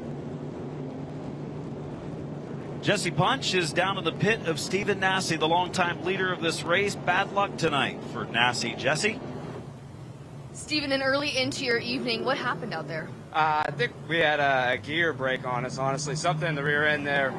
We had a really good car, you know. We struggled yesterday and worked really hard on it. Definitely hate it for all my guys. But, you know, it happens sometimes in racing. You know, it just is what it is. I thank my sponsors for coming on board, Mitch Smith and Jones Racing Products and HD5. And, you know, there's so many people, Strange Oval, Brembo, you know, everybody that puts a hand in. And then being Valentine's Day, which could have done to my mom and my sister and niece back home. You know, so it definitely stinks, but, you know, we'll go get them next time. Thanks, Stephen. Thanks.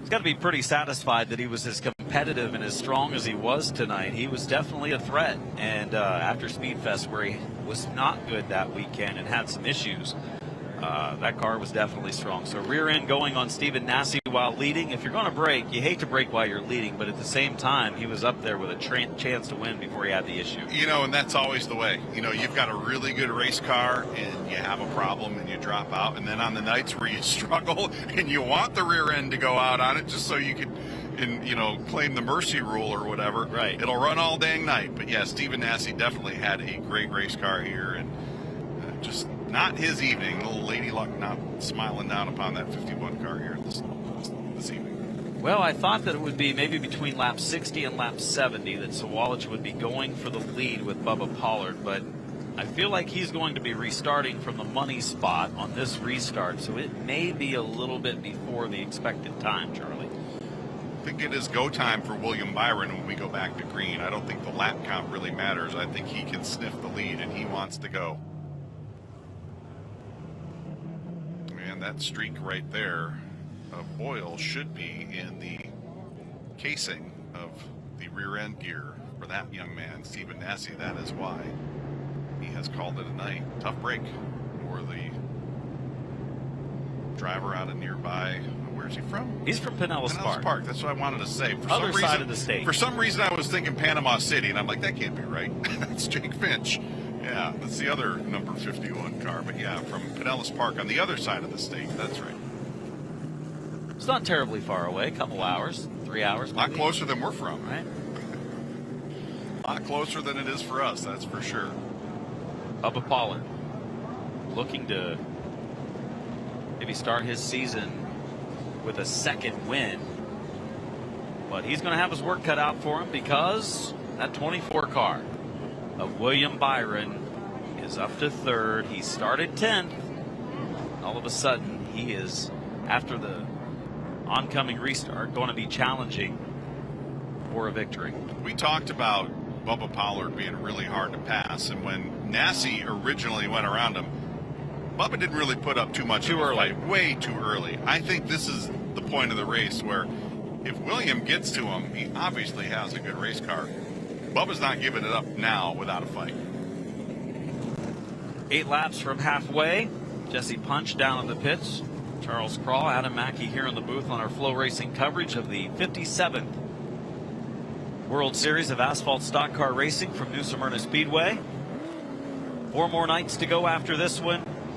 They're going to be all good ones. If you can make it down anytime during this week or the weekend, please do so. Friday night, the Richie Evans Memorial 100 or the Tour Type Modifieds. But every night of Tour Type Modified racing is a great one because there's big fields every single night. Super late model should be good all the way to the finish of the week. 100 lapper on Saturday night for the super late models for the Orange Blossom 100. As the field doubles up on the front straightaway at the 2 to go. Bubba Pollard takes the outside lane. Sawalich goes low. Byron goes high. And Roderick fills the inside. Let's not count out your pick, the 18, Casey Roderick. He looked like he was struggling a little bit on the first 10, 15 laps, but all of a sudden, he's made his way back up into the 3rd position. He's picked up some spots here in the recent laps. That car's starting to come to life here as we approach the midway point. Jake Finch, Gio Ruggiero back there in row 3. James Lynch alongside Matt Craig. And oh boy, tough break for Connor Jones down on pit road with the hood up. He was running in 13th and comes to the pits, does Connor Jones. Hood was up. Looks like he may be done for the event. One of our top pro late model competitors this week. Potentially a champion this week if things continue to go well for Connor Jones. Finished second 2 years in a row in pro late model points. Came up so close. One opening night pro late model World Series this week. Pace car lights are off. It pulls away from the field, heading down into turns 3 and 4. Bubba Pollard leads the way in the 26. The Georgia driver has Sawalich to the inside. A 16-year-old who's having a nice run yet again tonight. We're back underway at New Smyrna. Bubba Pollard with the jump on the brake. He's going to lead down into 1. Here comes William Byron to the outside of. Look at that run off of turn 2 by William Sawalich. He went from being challenged for second to challenging for the lead. Sawalich on the charge in the number 2. Veteran on the outside lane, the youth on the inside lane, and Pollard's going to be able to hold him off for now. We'll see if Byron sets up another run. Looks like a little bit of a 4-car breakaway. Finch also trying to join the battle. Ruggiero and another one of the Wilson Motorsports cars, the 22, running in the 6th position. 56 laps to go at the line. Field stringing out single file through the top 10 or 15 positions on the racetrack. Approaching the midway points of the Kleinhardt Memorial 100 season opener for the ASA Southern Super Series. Bubba Pollard showing the way. William Sawalich feeling some heat. And look at this battle back towards the tail end of the top 10. Derek Griffith trying to make his way to the front. Griffith has a lot of experience and has had a lot of success here at New Smyrna Speedway over the years, looking for his 3rd World Series title in the last 4 years. That was 10th place changing hands. Griffith now moves into the top 10. Saw him battling for 12th a little while ago. Here comes Gabe Summers in the 15. Continues to try to work forward. That's a battle for 8th with Matt Craig in the 54 car. Lynch is not done yet. And problems for Sawalich in the 2. One of our top contenders, William Sawalich, running 2nd. And we've had some of our top contenders, Stephen Nasse while leading, William Sawalich while running 2nd. Problems, window net is down. Something, I believe, in the power plant for William Sawalich. Boy, it is not the night to be running up near the front of the field here tonight. First, we saw Stephen Nasse retire from the lead. Now we see William Sawalich retire from the 2nd position. Somewhere in the drivetrain, at least on the number 2 car of Sawalich, as he comes to a stop and the window net's down, which means he's thinking it is terminal. So Sawalich, the next one of our top contenders to go to the pits, and now Bubba Pollard has William Byron in the 2nd spot. So what we don't see here, Adam, is we don't see any fluid running out from underneath the engine bay or the rear end of this number 2 car, so it's kind of a mystery to me why this car would have rolled to a stop over here. Maybe an electronic issue, ignition issue, maybe with that number 2 car. In any case, he's going to get a push down onto pit road. They're going to try to make that hard left turn. They should be able to do it. Now's the time because the field's down on the backstretch. So Sawalich, who has had a great week so far, and coming to an end tonight for the Minnesota driver, 16 years of age, had 11 wins during the 2022 season. Mostly pro late competition, has moved into the Super with a win and a 3rd place finish this week during the World Series. Tonight, very likely a DNF as he goes into his pit stall, and again another hood to go up in the pits as the crew will look underneath to try to figure out what the issue may be.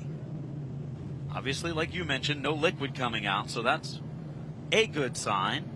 So could it be something else on the Sawalich car? You're going to hear, I think, a lot of that name over the next number of years as we take a look at the Flow Racing replay. He's toward the middle of the screen. You see smoke coming out of it. Smoke coming out of the number 2 of Sawalich as he went down the backstretch into 3. He knew something wasn't right. He pulled up to the high side to get out of the way, came to a stop, and avoided stacking up the field behind him. The good news is, I think, if it came from the engine compartment, there you go. You got some smoke coming out of the right side. Good move by that young man. I believe he got that thing shut off in a big hurry and brought it to a stop. Obviously a problem. You wouldn't see that smoke out of the rear end unless there was a problem with that car. But in any case, it looks to be terminal, but it doesn't look like it might be that severe. Certainly nothing coming out of the oil pan. Crew's definitely going to try to get to it and see what the issue may be. As they'll take off the right front tire and go a little deeper underneath. Maybe a wheel bearing issue or something like that. Oh, it's coming out of definitely working out of the engine compartment for sure. Checking all the plug wires, I'm sure. First thing they're going to check as they double it up. Here's Byron going to the inside. Roderick doing the same. That was kind of a surprise. Yeah, interesting. Well, here's why. Because he knows William Byron is really fast right now. And he says, I think what's going to happen here is William Byron's going to take the lead from Pollard, and I'm going to follow him into the 2nd spot. That's what his thinking is here. That's the interesting part of the choose, is the strategy. It's not, you're not just thinking about you. You're thinking about what everybody else is going to be doing on these restarts. So, and you got to do it. You got to think quick. quickly. You've got, what, a second and a half to figure out where you're going to restart here? 46 laps completed, 54 to go. We've seen a pretty exciting race so far, and now I think it's all about the lead battle. And how much does Bubba Pollard have to try to hold off William Byron, or does he just let him go at this point and say, I don't think I have enough for him, so I better let him go so I can at least try to salvage second place. Casey Roderick has a good race car. A couple second place runs this week for the 18. Looks to do one better tonight. Finch is hanging around. He kind of fell back for a little bit. All of a sudden, up into fourth. Look who's moved into the top six. Connor Mosak in the 28 car. Outside of row 3 for the restart. This time back to green. 4 laps from halfway. Picking up the pace through the restart box. Bubba Pollard on the hammer. Jake Finch a little sideways as he put the power down. That kind of scatters the field behind the battle for the lead. Pollard rolls the top side. William Byron's going to fall into the second position. Here comes Finch. He's going to take over third.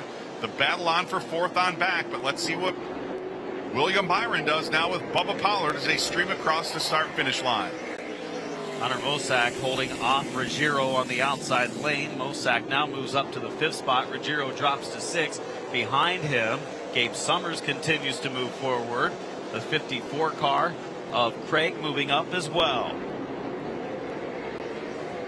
Approaching the halfway point of the Clyde Hart Memorial 100. Matt Craig banging fenders with Gabe Summers down into turn 1. Derek Griffith side by side with James Lynch directly behind. This battle just outside the top 5. This is the battle for 6th, 7th, 8th, and 9th. Craig on the inside lane, by far his best run of the week. He's up to 7th, racing with Gabe Summers. 2 of the regulars, 2 of the nightly competitors that have raced so far. Now their 3rd event of the World Series. Halfway this time, it's going to be 50 and 50 laps to go. Bubba Pollard continues to lead the way. Move Matt Craig past the number 15 of Gabe Summers. Summers now feeling some pressure from Derek Griffith in the 12G. Summers peaking low. Craig closing the door. There's a little bit of bumper from Gabe Summers. Stays in line. Derek Griffith up to the 9th position. Maybe fast enough to take a couple more spots as Griffith and the team trying to continue to work. And there goes the Sawalich number 2 lower right of the screen. One number 2 having the issues tonight. They'll regroup and try to come back. Always tough to have to push your race car behind the wall before the race has been completed. Tough night for William Sawalich and that Donnie Wilson Motorsports team as the battle continuing on between Matt Craig, Gabe Summers, and Derek Griffith. The battle for 7th, 8th, and 9th. Good look from the speed shot as the field streams by here. Extremely fast racetrack down here at New Smyrna Speedway. Love the long straightaways and the high bank corners. A very fast track, perfect for not only super late models and the tour type modifieds as we see. Oh, I thought I saw some sparks out of one of the. Indeed, I did see some sparks. Wow. Another problem for one of our leaders, Bubba Pollard, with a problem on the 26. Pollard braking a component on the left front of that race car while leading, and his lead was up to nearly half a second, was stretching it out front. We've lost Nassi while leading. We've lost Pollard while leading. We've lost Sawalich while running second. Unbelievable for drivers contending for the win tonight in the ASA Southern Super Series point opener. Wow. Being up front is not the place to be tonight. The jinx is on. 2 of our leaders and a driver running in the 2nd position have all come up short here tonight within the last 20 laps. Drama here at New Smyrna. I was just ready to say Bubba Pollard might be surprising us. You know, he had the win at Speed Fest, and he was starting to pull away from the guy who was the class of the field last night, William Byron. But Pollard, as the crew looks underneath that car to determine what the issue may be as it dropped down onto the racetrack. Tire's up, so it's not the left front tire. New leader, William Byron, with Pollard falling out. And the crew, the question is, does he want to lead? Let's see if we can see what happened over there. right here off of turn 4, and all of a sudden you see sparks, and it looks like those sparks are coming from the corner of the nose piece. It doesn't look like that's a suspension piece. But something dropped to cause the issue. So very strange. A brace come loose or suspension itself? Man, Bubba Pollard. See if we can. Yeah, just very weird. Let's see if we can get a look at that left front wheel. And it looks like there's some smoke. That looks like that nose may have collapsed in. Yeah, but it looks on like the tire. Yeah, just it looks like most of the sparks were coming from right behind the left front wheel. So I really feel like the car dropped. Yeah, very strange. So crew surveying the left front, seeing if they can get him back out on the racetrack. He did not go a lap down. Back timing and scoring still shows him as the leader as the last completed lap. So they're cleaning the windshield. They've got every intention of sending him back out. So they're working on the left front of that race car, trying to fix the bracing on the left front right now. ASA Southern Super Series opener. For the points at New Smyrna Speedway, Five Flag Speedway is a Blizzard Series race, a Southern Super Series race, and of course, an ASA Stars National Tour race, all three getting points for that March 11th event at Five Flags. That's next on the schedule. Chris Motorsports Park, April 1st for their next point event after that.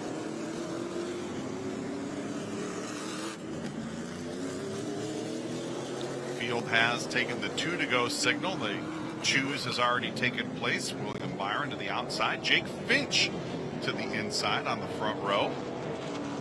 Gio Ruggiero, Casey Roderick in row 2. Gabe Summers and Connor Mosack in row 3. Derek Griffith and Matt Craig back in row 4.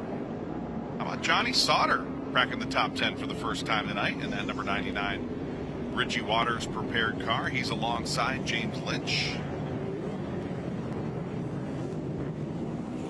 And there's Bubba Pollard at the end of pit road. He will tag on to the tail end of the field. He has a chance to rally. He has a really good race car. If it is fixed, a chance to come back out here and make the best of it. Can he get up there to challenge in 47 laps for the win? We'll find out. Coming to green off of turn number 4. Sawalich is out. Pollard's out. Nassie's out. Byron now leads. Finch spins the tires a little bit on the inside lane. Casey Roderick to the outside. He is looking to take over the second spot. Can't quite get the power down. Jake Finch able to hold on to the second position. Now the battle on for 4th and 5th. Gio Ruggiero to the inside. There's the side-by-side battle between Ruggiero on the inside lane and the 28 of Mosack. Word from Jesse Punch, our pit reporter, talked to the team. Said it was some bracing that did break and go under the tire on the left front. Caused that nose piece to drop down and hit the ground. As Pollard will try to recover from that. See side-by-side action. Oh, there's some contact. Ruggiero kind of took a right-hand turn to get a better angle into turn 1, and he hit the side of Matt Craig in the process. A nice donut on the door of that number 54 car. It's the 054. Yeah. Craig tried to deliver a little thank you note right back to Ruggiero right there. Not too happy with that move going off down into turn 1. Side by side as James Lynch gets to the inside now. Derek Griffith. Griffith running in 8th, Lynch running in 9th. Just over 40 laps to go in this ASA Southern Super Series season point opener. Now we're nose to tail single file throughout most of our field, with Byron leading by half a second over Jake Finch. Finch having a nice run tonight. He's hung around the top 5, was in some great competition early, and he's kind of having the 24 pull away, but he's also pulling away, as you see right there, from the rest of the field. So Finch has a really good race car after setting fast time earlier in the night. And of course, Jake Finch in that number 51 car, a very familiar look to anybody who has followed Super Late Model Racing for the last 20 years or so. That's the very familiar Jeff Purvis look on that Phoenix Racing car. As we look at this battle deeper in the field, here's a good look at James Lynch in that blue number 76. He's got Johnny Sauter looking to the inside. First time we've seen the 2001 ASA National Tour champion up in the top 10. Johnny holding on to that 10th position. There's Gio Ruggiero. Gio holding on to Spot number 5, he's got Gabe Summers on his back bumper. Derek Griffith in the mix there as well. Final 40 laps upon us in this Clyde Hart Memorial 100. We're watching the 54 of Matt Craig. By far the best he's run this week. He's up to the 6th position, trying to move up to challenge for a top 5 finish tonight. Running 7th, Gabe Summers. Those two drivers have been on the move to the front. Derek Griffith, same can be said for the driver of the number 12 car.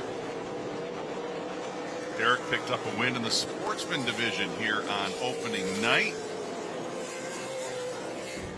A perennial contender here in the Super Late Model division. Here comes Bubba Pollard working his way back up through the field. Up to 13th is Pollard. He's picked up 10 spots or so, I think, since returning to action. He restarted back around the 20th position or so. Now trying to chase down Michael Hine in the 69. You can still see the remnants of that nose piece issue on the left front corner. Should kind of be flared out, but it's flared in just a little bit. Don't know that that will have any significant effect to the handling abilities of that automobile, but in any case, Bubba Pollard on the charge here as he's trying to figure out a way to get around Michael Hine to take over that 12th position. This is what I know. He's pretty solid tonight. He's been able to pick up some spots since returning. He's picked up 7 positions since getting back onto the track. About to pick up his 8th as he gets to the inside of Michael Hine for the 12th position. He follows him into turn 3. 35 laps to go. Now we're down to the normal short distance affairs that we see here at New Smyrna during the week for the super late models. 35 laps to go for William Byron, who has built up his lead on Finch. It was Jet Nolan in the 50 car. We saw him have a spin down in turn 1 early in the race. That car making a nice recovery. He's worked his way past Johnny Sauter, so moved Jet Nolan up into the top 10. Johnny Sauter back to 12th or 11th. And this is the battle for 12th right now. Bubba Pollard still fighting hard to the inside of Michael Hine. Hine to the top side of the racetrack. Pollard on the inside, moving forward. He's going to be up there challenging to get back in the top 10 here shortly. He's got a great race car. And obviously, once the bracing was fixed, he's solid. Bobby Good trying to come along with them. One of the locals in the 27 car on the rear of Michael Hine. That is the 69 of Hine running 13th. Bobby Good running 14th. There are about 20 cars on the lead lap, and that's pretty late in the race with just over 30 laps to go. And we've had some green flag runs, too, so a very competitive field of cars here at New Smyrna Speedway tonight. That car right there trying to stink up the show the best he can. William Byron stretched it out. 1.6 seconds now the advantage over Jake Finch in second. Byron dominant last night. Had more than a 3-second margin of victory in a clean and green 35-lap feature event. And now we see the battle on between Gabe Summers and Derek Griffith for 7th on the racetrack. 7th place battle for Summers and Derek Griffith. Love to be up there challenging for the top 5. We've seen these two drivers race the last few years here at the World Series and be contenders. Griffith, of course, a 2-time champion of the World Series standings. It's not been the typical Derek Griffith runs that we've seen so far this week, but maybe tonight will be what helps him out a little bit with a long-distance race to see what that car needs to help make it turn. He's been able to move forward some in the number 12 car as James Lynch follows. And what a great experience for James Lynch, a young driver from Illinois, making progress. And tonight, a 100-lap race, garnering plenty of experience here and still pretty racy here at the end with these two competitors. And he's got one of the best in the business calling the shots on that number 76 car. Bobby Blunt here helping get that team up and running. Of course, Bobby, a lot of experience, a lot of wins, a lot of championships as both a driver and a crew chief / team owner there in northern Indiana, southwest Michigan. 27 laps to go to be 26 this time across the line. Just over 1/4 of this race to go. This one stays green. It won't be long, and William Byron would love it to do just that because his lead continues to grow. He's up to almost 2 seconds. Here comes Griffith, the challenge to Gabe Summers for 7th. Almost some contact down into turn 1. Summers going to leave that door open. Griffith powers his way through, but now he's going to have to deal with these two still going at it. Jet Nolan, that car really coming to life here in the final stages of this one. Now just 25 laps to go. 75 laps in the books, 25 to go here in the Clyde Hart Memorial 100. Super Late Models racing the rest of this week on Wednesday. That's tomorrow. Then on Friday, they have Thursday off. Actually, they race Wednesday, Thursday. They have Friday off. They'll be on here on Saturday. There's Kreider off the pace in the number 7 car. Moves over. We'll move to the bottom. Maybe coming to the pits here. We should be able to stay green. We see Pollard race by. Bubba Pollard has moved up to 11th now as he's been able to clear Johnny Sauter as well. So just one spot out of the top 10. Pollard would love to see a yellow or two here in the last 23 laps to give him a chance. He's got a car capable of getting back up into the top 5. That car still as fast as it was when he was out leading the field. Just lost all that track position, and he is going to need a little help from Lady Luck to get a couple of cautions to get back in contention for a top 5. Here comes William Byron. No pressure from behind at all. There's the gap between Byron and Jake Finch in second. We talked about Finch driving that beautiful Jeff Purvis throwback scheme. A lot of the same guys that worked for Jeff Purvis on that crew. Johnny Allen, Mark Reno and the crew helping guide young 17-year-old Jake Finch. There's a good look at that Phoenix Racing Team automobile. Of course, James Finch picking up a win as a car owner in the NASCAR Cup Series with Brad Keselowski behind the wheel back in 2009. Jake Finch with a great run tonight after setting fast time. Looks like he's on his way to at least a second place finish. 19 laps to go. William Byron leading the way here in the ASA Southern Super Series event at New Smyrna Speedway. This is the first time that the ASA Southern Super Series has sanctioned a race at this track during the World Series. They've had some races here, but never during the World Series. And I would say, by looking at the crowd, by looking at the car count, by looking at this race, the talented drivers, this 10,000 to win event, it's a pretty good success. Fantastic addition to this week's schedule. Of course, I'm a little biased. I'm a big-time super late model fan myself, so great to have an event of this caliber throughout the course of this week. And we've already seen a lot of really great super late model racing here in the past couple of years as it is, but this just ups that stature. I think it ups the relevance of this week's events. And boy, talk about a stacked entry list as we continue to watch. Now let's see Casey Roderick maybe closing the gap on Jake Finch just a touch here as we wind down. Yeah, he was kind of by himself there in second. It's down to 10, 15 car lengths now over the third place car of Casey Roderick. And we have now 15 laps to go in this race. Make it 85 down for William Byron, Jake Finch, Casey Roderick, Connor Mosack. Good run in the 4th spot for Mosack.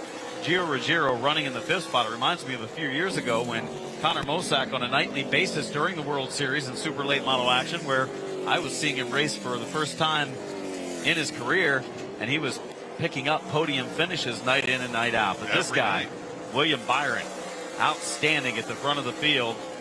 Did he have anything for Bubba Pollard? You know, after that restart where we thought he might take over the lead, Pollard was pulling away and was up by half a second. And then he broke. Wish we would have been able to find out. That would have been a good battle to see.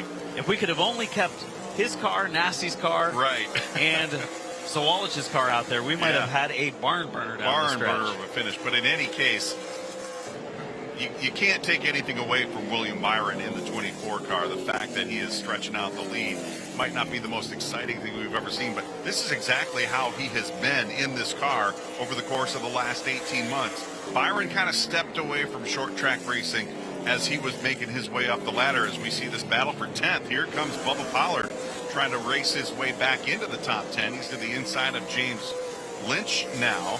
But Byron doing exactly what he's been doing. He has won a ton of races the last 18 months here in the super late model world. 11 to go, be 10 next time for William Byron, who has now over a 3-second lead on Jake Finch.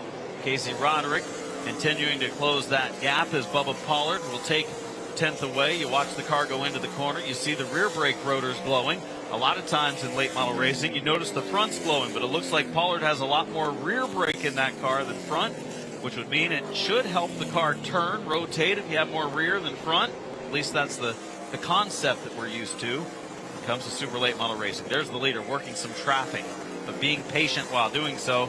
he has the gap to do it. Just under 3 seconds is advantage over second place, Jake Finch. Austin Terrace in the number 29 directly in front. As the laps continue to quickly tick off, now 8 laps remaining. Austin Terrace out of Maine, a 20-year-old, an Oxford Plains Speedway winner, finished 18th a couple nights ago, and he's on the lead lap in 14th. Not a bad run for the 20-year-old there in the 29 car. Especially when you come down to a place like this, don't have a lot of experience on what is a very tricky racetrack. And you're competing against some of the best in the country. Nice run for Austin Terrace. And same can be said for Chris Wright. He had that spin earlier. Right. It's been a tough week. He's got some different colored fenders on that race car, but he's in 13th on the lead lap as well. So I'm going to guess he's going to have a different colored nose tomorrow when we nose and right rear front fender again. Right. They've gone through some body panels. Second and third. Look at this battle. Casey Roderick closing in as the laps wind down. We'll have 5 to go this time around. Roderick now within striking distance of Jake Finch. Might see the chrome horn come into play here the next couple of laps. Final 5 laps of the Clyde Hart Memorial 100. Casey Roderick has caught Jake Finch. See a little puff of smoke in the middle of 1 and 2 that time. Come from the Jake Finch number 51 is second and third up for grabs. Roderick with a great run through the center of the corners, but a lot of horsepower under the hood of the 51. He is able to stretch it out by a couple of car lengths down the straightaway. But Roderick again trying to reel him in. We'll have 3 to go this time around. We'll continue to watch second and third as Roderick has a great run through the middle of 3 and 4, and that car is still glued to the bottom. They have it hooked up. Maybe loses a little bite on corner exit. As we're down to the final 2 laps next time by the line, William Byron will see the popsicle sticks in the air, and his lead has grown again to over 3 seconds for the NASCAR Cup Series star and winner. His career really recently in the Cup Series starting to pick up, getting a little better each and every year behind the wheel and NASCAR's top level. William Byron will be looking at the white flag this time around. He's 3 seconds ahead of Jake Finch and Casey Roderick in that battle for second. Off at turn 4, the driver of that number 24 car looking at Dan Spence's white flag. No pressure from behind, no lap traffic out front. William Byron set sail down the backstretch for the final time. Byron into turn 3, looking to go back-to-back and winning 4 out of his last 5. His second career Southern Super Series win. William Byron wins the Clyde Hart Memorial. Jake Finch will take second. Casey Roderick third. Connor Mosack, Gio Ruggiero in the top 5, and a big crash on the last lap. Keep the brakes locked up there as the 17. Chris Durbin. Yeah, Chris Durbin. Hard hit for a beautiful number 17 car. Tough way to end your night on the final lap as the checkered flag is in the air. But William Byron had a little luck go his way because of misfortunes of others tonight. Wow. May he still have won? Yes, very possibly, because he was fast. Was he as dominant as he was a night ago? No. Other drivers stepped it up. Bubba Pollard, Stephen Nasse, William Sawalich, Jake Finch, Casey Roderick. But 3 of them had issues that were toward the front of the field, and Byron did not. And you have to ask, coulda, woulda, shoulda for those 3 drivers. If those 3 drivers had still been on the racetrack, could they have, would they have, should they have? Maybe, we'll never know. But this driver definitely going to be jubilant as he celebrates his 2nd consecutive victory here in the Clyde Hart Memorial 100. Helmets off, he'll be climbing out here momentarily to talk to Jesse down in Victory Lane. Back-to-back in the 57th running of the World Series. Tonight, the ASA Southern Super Series winner in the Clyde Hart Memorial ready to climb out. We send it down to Victory Lane. Another dominating performance here tonight by William Byron. Love seeing that smile there in the driver's seat. Doesn't matter what kind of car he's driving, he's always happy to be in Victory Lane. And here he is, your winner, William Byron.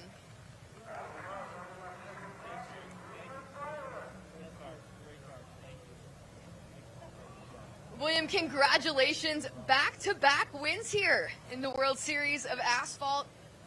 Another dominating performance. Ran away with it there in that long green flag stretch towards the end of the race. Take me through your thoughts there in those final closing laps.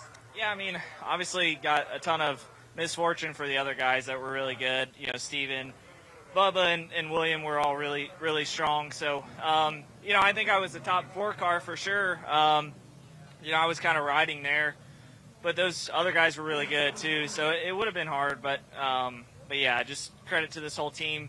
Wilson Motorsports, it's always been a pleasure to drive for them. So just really thankful for what they've done for me, and just the race cars they bring, and the people they have. The people is really what makes it. So just thankful for that, and enjoy driving these cars. So it's a lot of fun.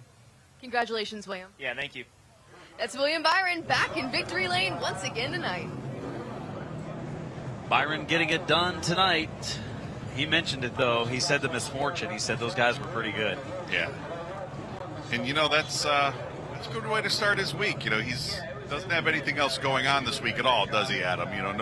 Nothing happening across town. It is. Actually, no, in all seriousness, a very good way to start his week, which, could culminate on Sunday with a victory in the Great American Race. So how cool would that be to see a driver score a couple of victories here and then carry that over to the big track? Second place finisher, and he was pretty solid tonight. Fast qualifier of this 34-car field and finished runner-up. Jake Finch with Jesse Punch.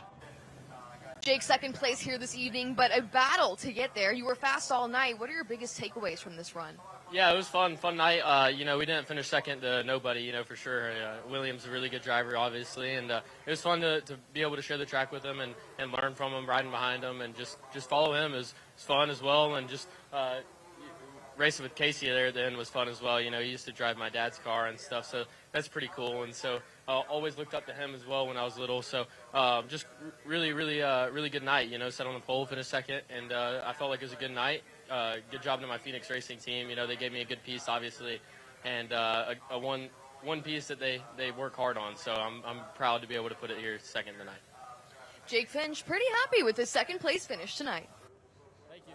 As well he should be. One of his best super late model runs with this type of field of cars. Obviously an outlaw champion from Five Flags Speedway, his home track. He's looking forward to that March 11th event in which he will be competing. He'll be racing a big portion of the ASA Stars National Tour events here in 2023. And you mentioned Five Flags Speedway. He'll also be in action March 25th at Five Flags in the ARCA Menard Series East Race. Third place finisher Casey Roderick would have loved to bring it home with a win, but he's had 3 podium finishes this week, 2 seconds and a third. Jesse? Casey, another podium finish here this week. In your opinion, what's it going to take for you to get it done? More HP. That's about all I got to say on this. We make the car better every day, trying to overcome what we're lacking down the straightaway, and we're actually hurting ourselves off the corner, trying to overcome something we're not going to overcome if we don't do something different. But I'm proud of ACR and everybody that's worked hard this week so far. I was digging hard for them. That was a hard-fought third place finish. Good for points, for the series, but just we want to win. Points will come after wins. So we're going to talk about it tonight, see what we need to do, but we can't keep going like we're going and expect to get a win. It's going to take a long night, overnight, doing something. So we'll see what we can come up with here. Casey Roderick, third place. Felt that he was pretty good. Felt he needed a little more speed down the straightaway, as there's Holly, one of the employees here at the World Series and New Smyrna Speedway, along with Jane Hart, presenting the awards to William Byron. Beautiful looking trophy. Saw the cowboy hat there in memory of Clyde Hart. You see Robert Hart here earlier tonight, Clyde's son, wearing the cowboy hat as well. As we've talked to our top 3 finishers, we're going to take a look at the highlights from this ASA Southern Super Series event. The opening start, James Lynch spun the tires a little bit. Bubba Pollard, the veteran, led early. Jumped out front and looked like he was going to run away with it, but we had this quick caution right off the bat. Brandon Short getting turned sideways off of turn 2, put us under the caution flag early on. There is Jake Finch on the inside lane, racing with Lynch. They battled side by side for a good while inside the top 5 as William Byron followed them. There was some contact. That pushed Finch back a little bit. That's where he had to recover from that point. Here's Byron on the move. Yeah, Casey Roderick giving up that spot to William Byron, wasn't able to ever track him back. And look at this battle between William Sawalich and William Byron, throwing the pick to keep Byron behind him. And then this smoke out of the number 2 car while Sawalich was running second. And then this problems on the 26 from the lead, giving the lead to William Byron. And boy, a lot of fender banging action. And look at this on the final lap. Backing it into the wall was Durbin. Coming across the line at the checker to claim the win was William Byron, as he has been very good as of late in super late model competition. Of course, he kind of saw him moving up through the ranks. He raced super late models, was good then. The Blue at Memorial, 76 on tap tomorrow night. A few other divisions of action as well. Join us on Flow Racing if you can't be here. But the opening points race winner for the 2023 season is William Byron in the 24. An outstanding night of action here at New Smyrna Speedway. 4 nights remain in the 57th running of the World Series of Asphalt Stock Car Racing. Thanks for tuning in. On behalf of Jesse Punch down in Victory Lane, Charles Crawl, I'm Adam Mackey saying join us tomorrow night, either at the track or here on